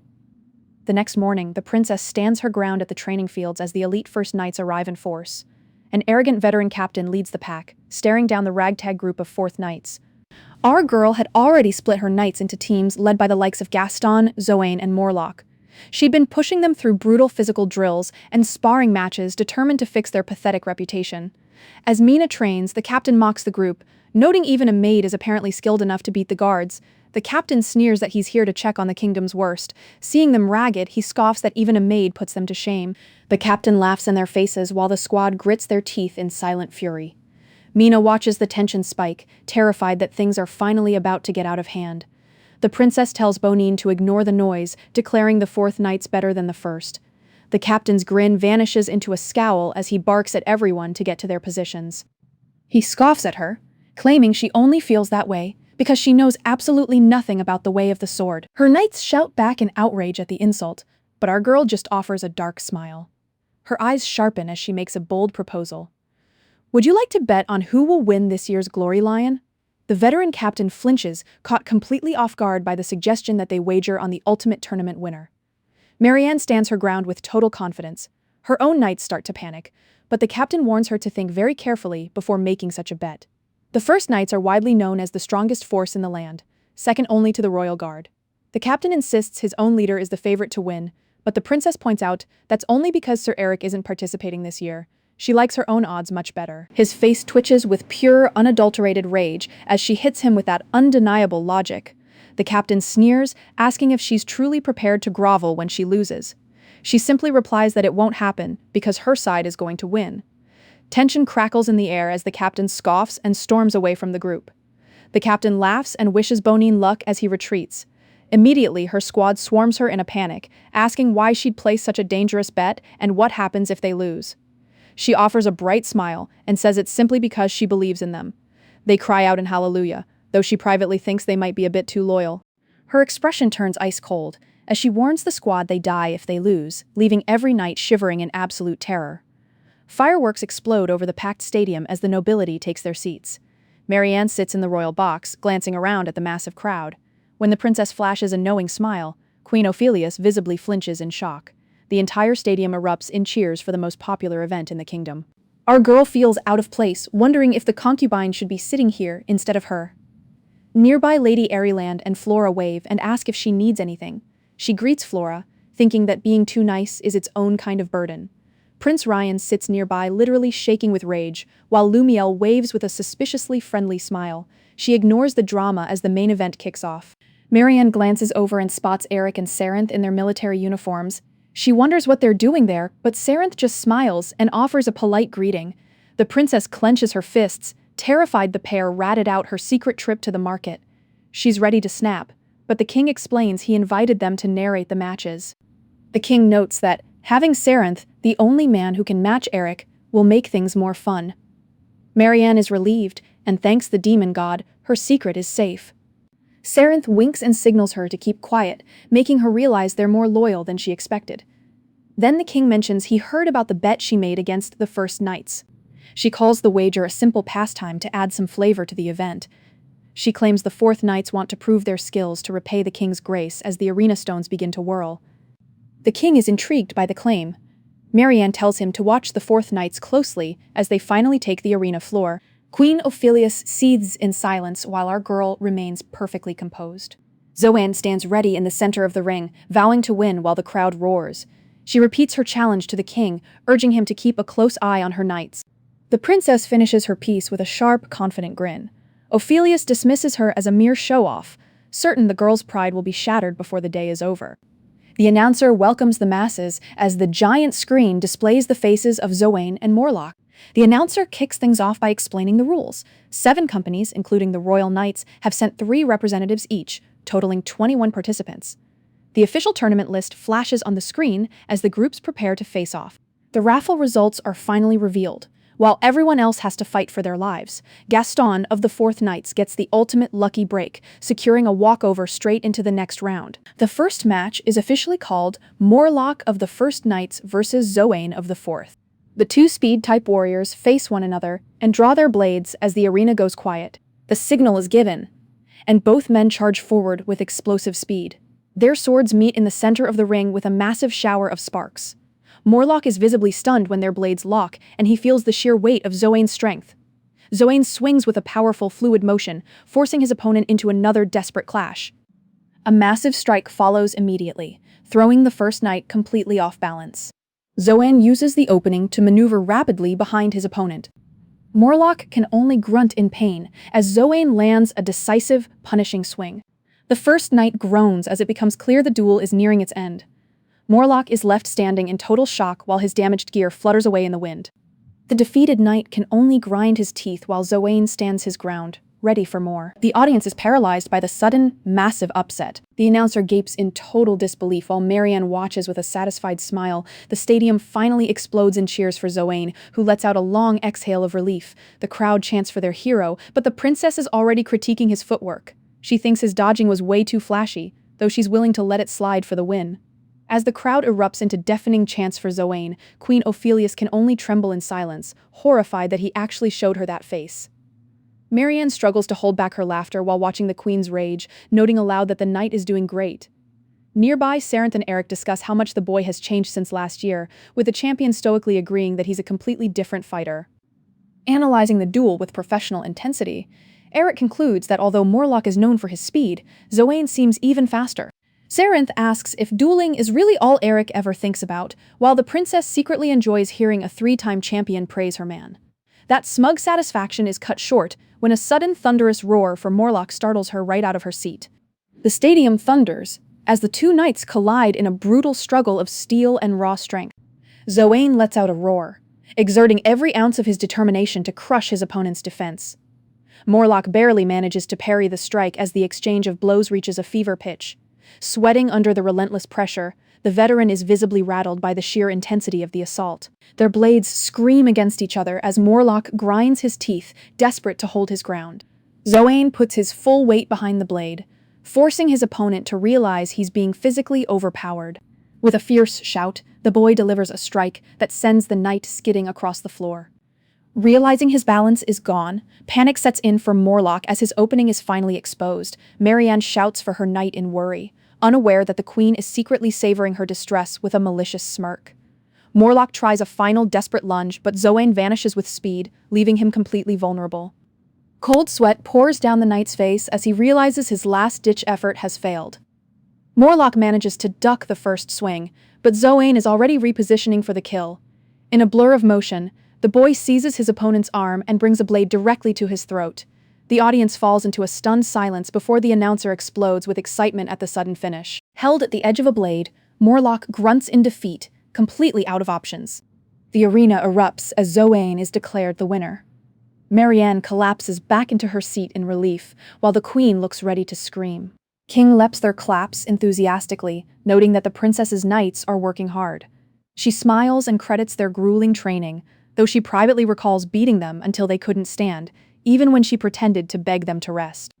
The king laughs, admitting the rumors were wrong and praising the Fourth Knight Company as truly impressive.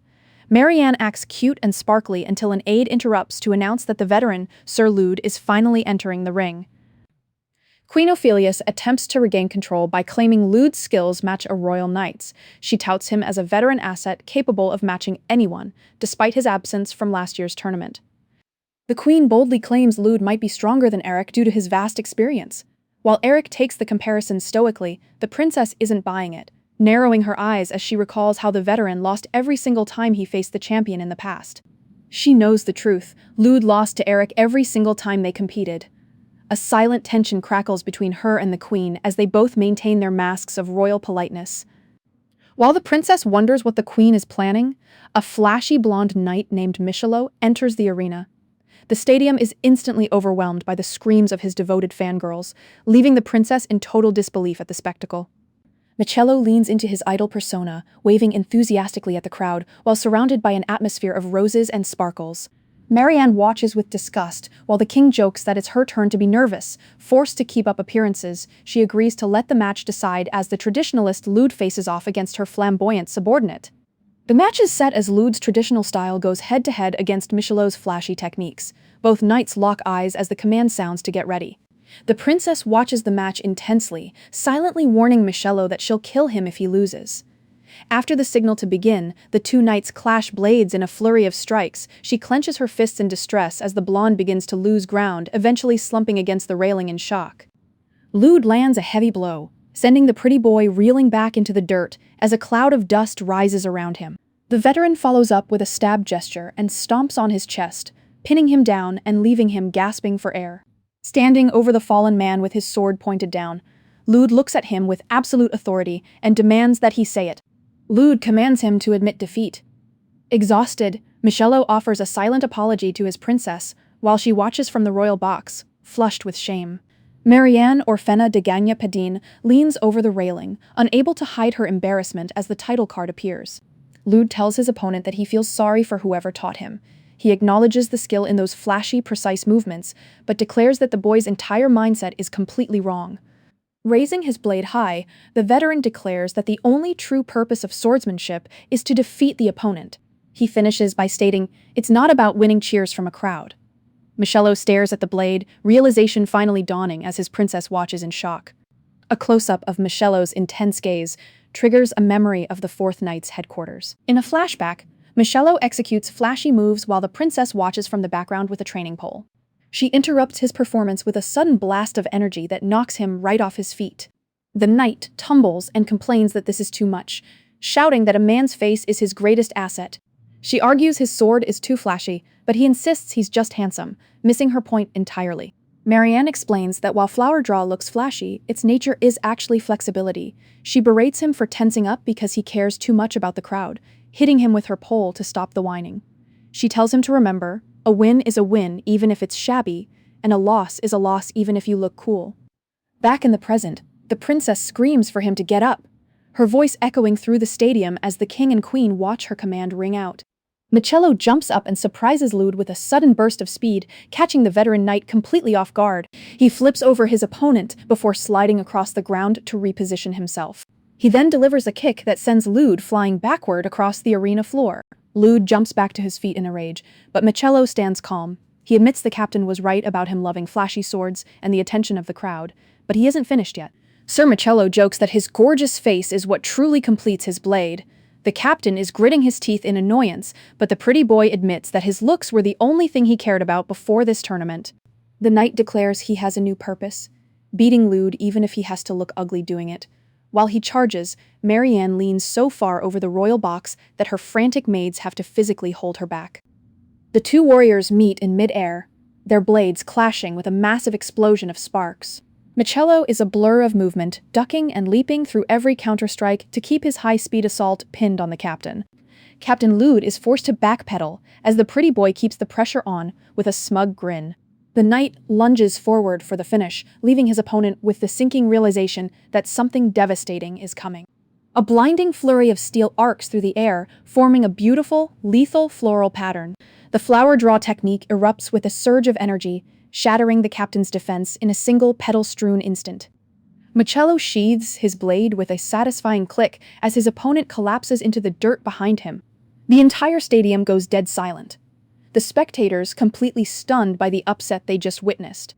As the arena screen declares Michel the official winner, a deafening roar finally erupts from the stands. Watching from the royal box, Maryanne calls Mina over and asks for a pen. She quickly scribbles a note, telling her maid to deliver it to the victor immediately. The princess watches her maid run off, secretly relieved that she was worried about the match for nothing. Mina finishes her delivery. The simple, elegant note for the knight just says, "Good job." Still, in his battered armor, the knight stares at the paper and blushes, whispering "Princess" in total gratitude. The victor walks off, while Queen Ophelius sits in a silent, shadowed rage, unable to comprehend her champion's defeat. Maryanne leans in with a mocking smile, twisting the knife by noting that the match was close, but the queen's knight still lost. The girl asks her father if the loser wasn't still impressive, making King Lepster admit he was sweating the whole time, playing the perfect daughter. She claims there's no shame in a veteran losing to a rookie with Michel's talent, all while her inner demon cackles at the queen's public humiliation. Maryanne laughs and leads the crowd in applause for the valiant loser, forcing every noble in the box to join the celebration. Queen Ophelius sits rigid as the stadium claps, a visible vein twitching in her forehead from the sheer disrespect. The king notices how tense his wife is and asks what's wrong, but she just snaps back with ice-cold fury. Faking a sudden stomachache, the queen retreats from the arena. Maryanne watches her flee, silently mocking her to go and get some rest after such a stressful defeat.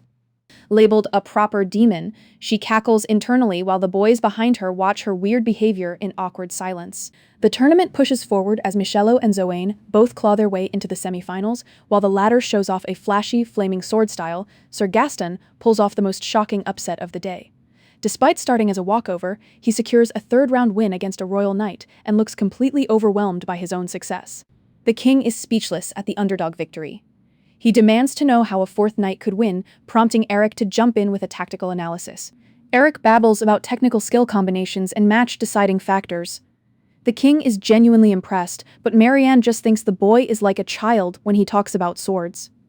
As the finals approach, the announcer screams that the fourth knights have shattered every expectation. He gestures to the screen as Gaston's portrait appears, confirming the unlikely underdog has officially secured his spot in the championship match. The stadium is shaking as the announcer asks who will step into the arena to face the tournament's biggest surprise for the title. A cloaked figure enters and draws a blade in a formal salute. It's the formidable royal knight Sarah, and her fans are going absolutely wild. Her opponent scoffs arrogantly, telling her she looks like a clown and should step down before he's forced to scar her pretty face. She clenches her hilt and demands he call her Sir Sarah, warning that since he's so worried about scars, she'll be extra careful with where she lands her blows. Her opponent turns red and lunges, calling her a wench. With a flash of lethal intensity, the woman unleashes a ruthless assault. The announcer winces at the heavy blows, shouting that those hits have to hurt. The king laughs nervously while Maryanne smiles.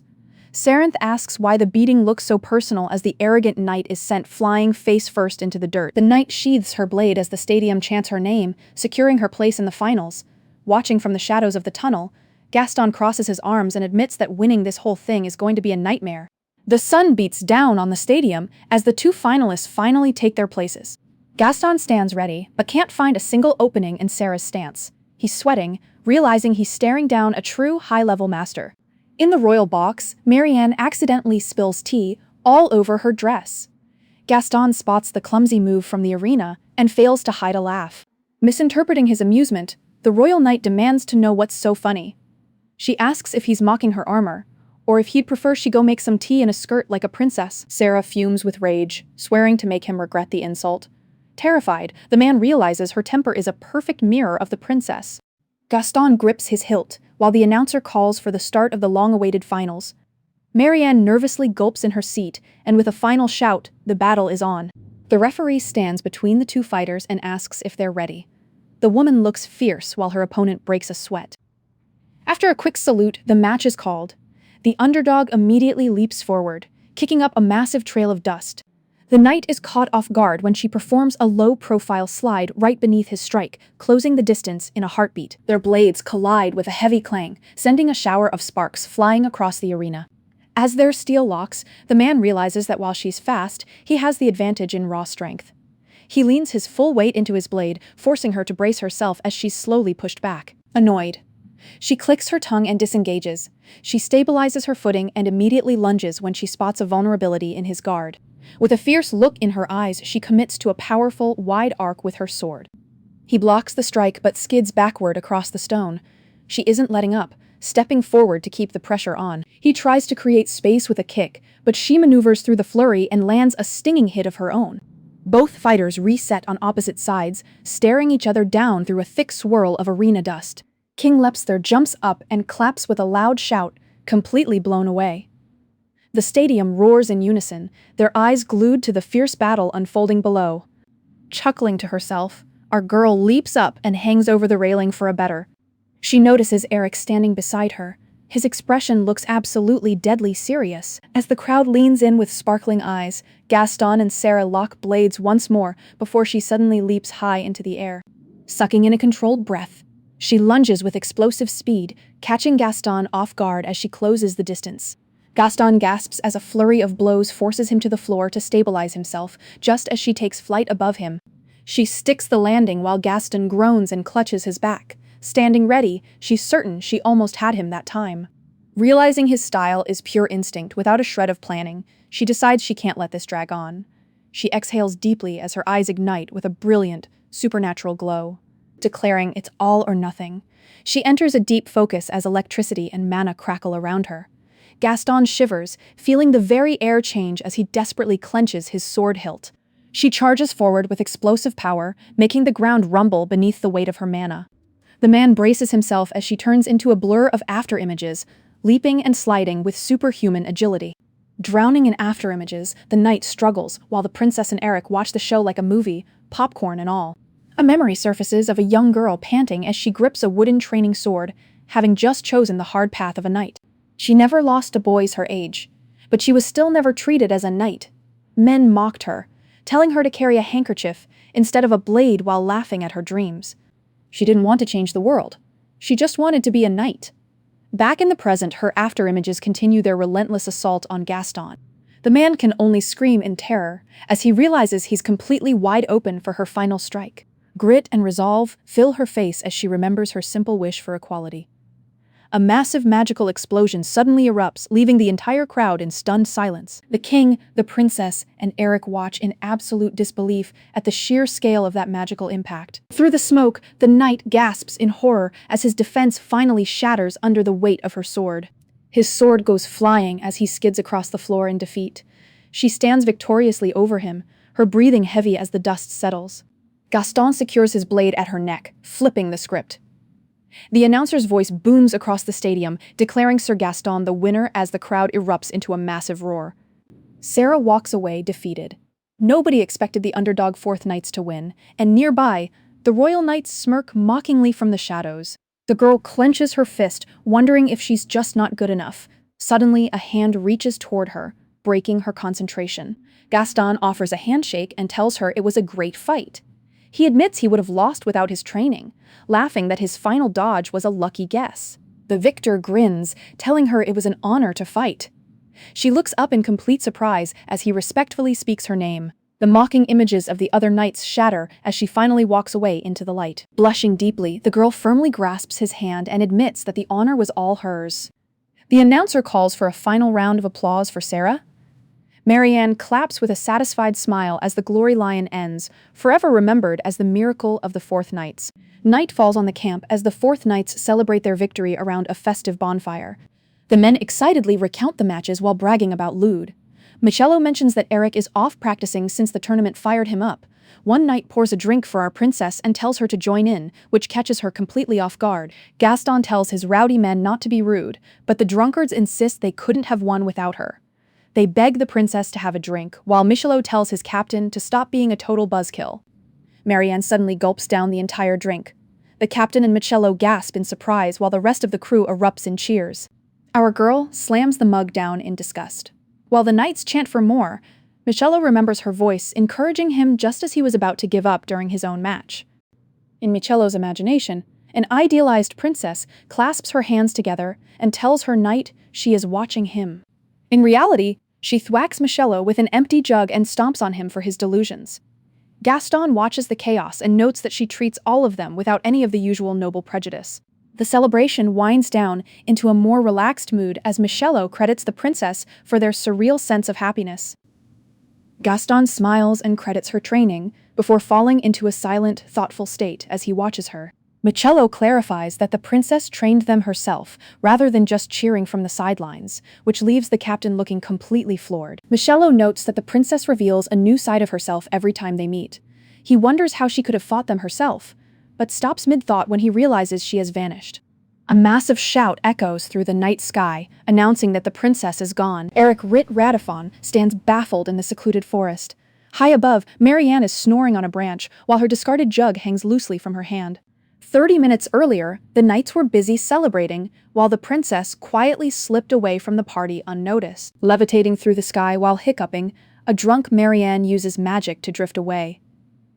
Eric continues his intense sword practice in the woods nearby. Sweating and focused, the man finishes a powerful sword swing. A sunny flashback surfaces.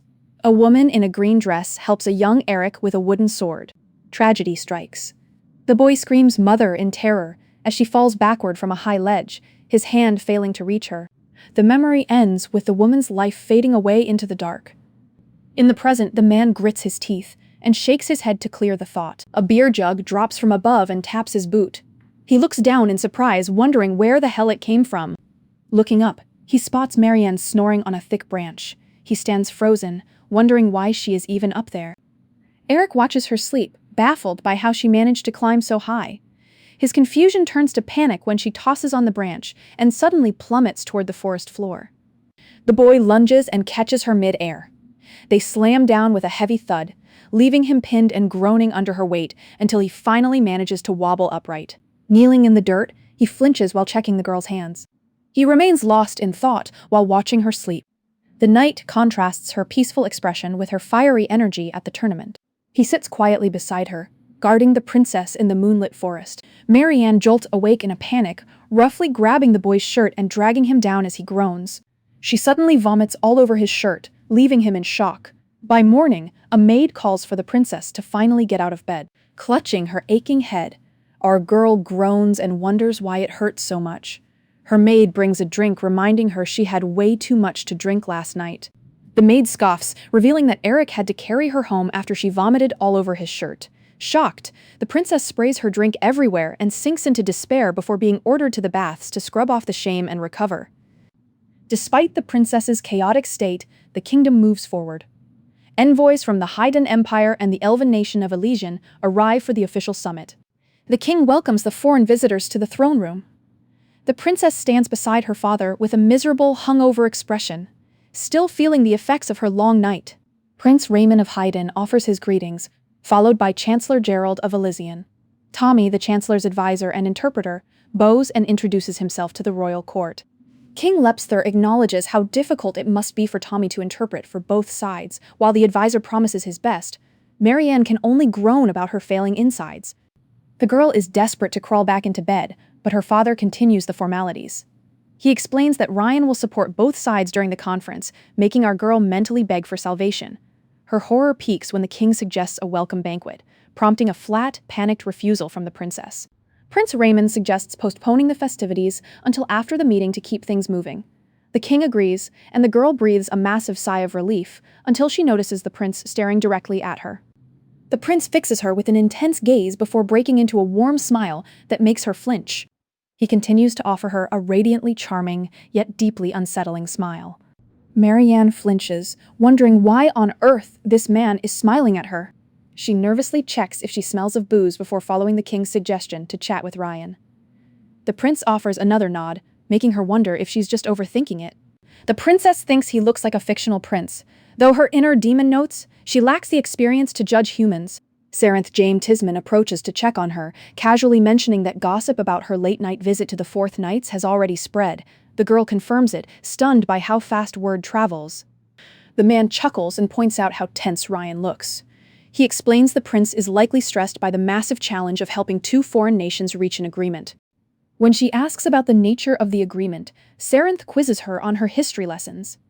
The princess confidently claims that she remembers everything. Geography determined the stakes. Haiden was a cold mining power dependent on exports, while Elysian served as the ancestral territory of the elves. Sarenth notes her tutor would be proud, which makes our girl grit her teeth at the memory of her painful studies. He explains that beneath the polite exteriors, these two nations have shared deep issues for a long time. The conflict centers on the Teva River, which marks the boundary between the nations. The girl asks why a simple river would be such a major problem. The river is a vital, ice-free export route, but Elysian recently blocked part of it to disrupt Haiden's trade. When the Empire complained, the elves told them to take their inquiry through the Pedon Kingdom, which explains why everyone is here. Sarenth explains that the envoys are here to negotiate, adding that Ryan is struggling with the burden of mediation. When she asks why he's being so helpful, the man simply smiles and says he's just fulfilling his duties as her loyal servant. She stares at him, realizing he's only giving this long explanation because he thinks she still has amnesia. Maryanne sits alone, deciding she can't trust the prince because he's too fishy. Just then, Mina knocks at the door. The maid enters with a tea set, urging her to enjoy it while it's warm. The princess thanks her and asks how her night training has been going lately. Mina beams with pride, claiming she successfully formed 3 flowers yesterday. The princess is internally skeptical since she's heard that before, but she smiles and offers her encouragement. Maryanne suggests the girl might actually become the first female swordmaster. When the maid humbly denies it, the princess invites her to a spar. The terrified girl tries to back out, but her mistress insists it's just a progress check. To sweeten the deal, the princess produces a small red pouch and announces that she has a gift for her. She pours 2 magnificent rings into the maid's hands, explaining they'll boost the girl's luck. Internally, Eurysina brags about the diamond and emerald luck rings she enchanted herself, which add elemental attacks, defense, and a massive luck boost. Mina hops with joy, absolutely loving the jewelry. The princess sips her tea, knowing she'll have to be the one to activate the ring's magic for her. After the girl offers her heartfelt thanks, our girl sets her teacup down with a sharp clack, With a widening smile, she brings the conversation back to their spar. The princess leans in with an intense, unyielding smile, asking if the girl will spar now. She repeats the question with a pressure that leaves the poor maid stammering, reminding Mina that she just gave her those incredibly expensive rings. The princess watches her shiver, cornered. The maid finally stammers out her agreement to the match. Mina looks determined while Sir Morlock reacts with shock and intensity. Nearby, Captain Lude encourages his man, while in the distance, Mina and Morlock are heard screaming that this spar is absolute nonsense. Prince Raymond walks through the palace grounds and asks what that area is.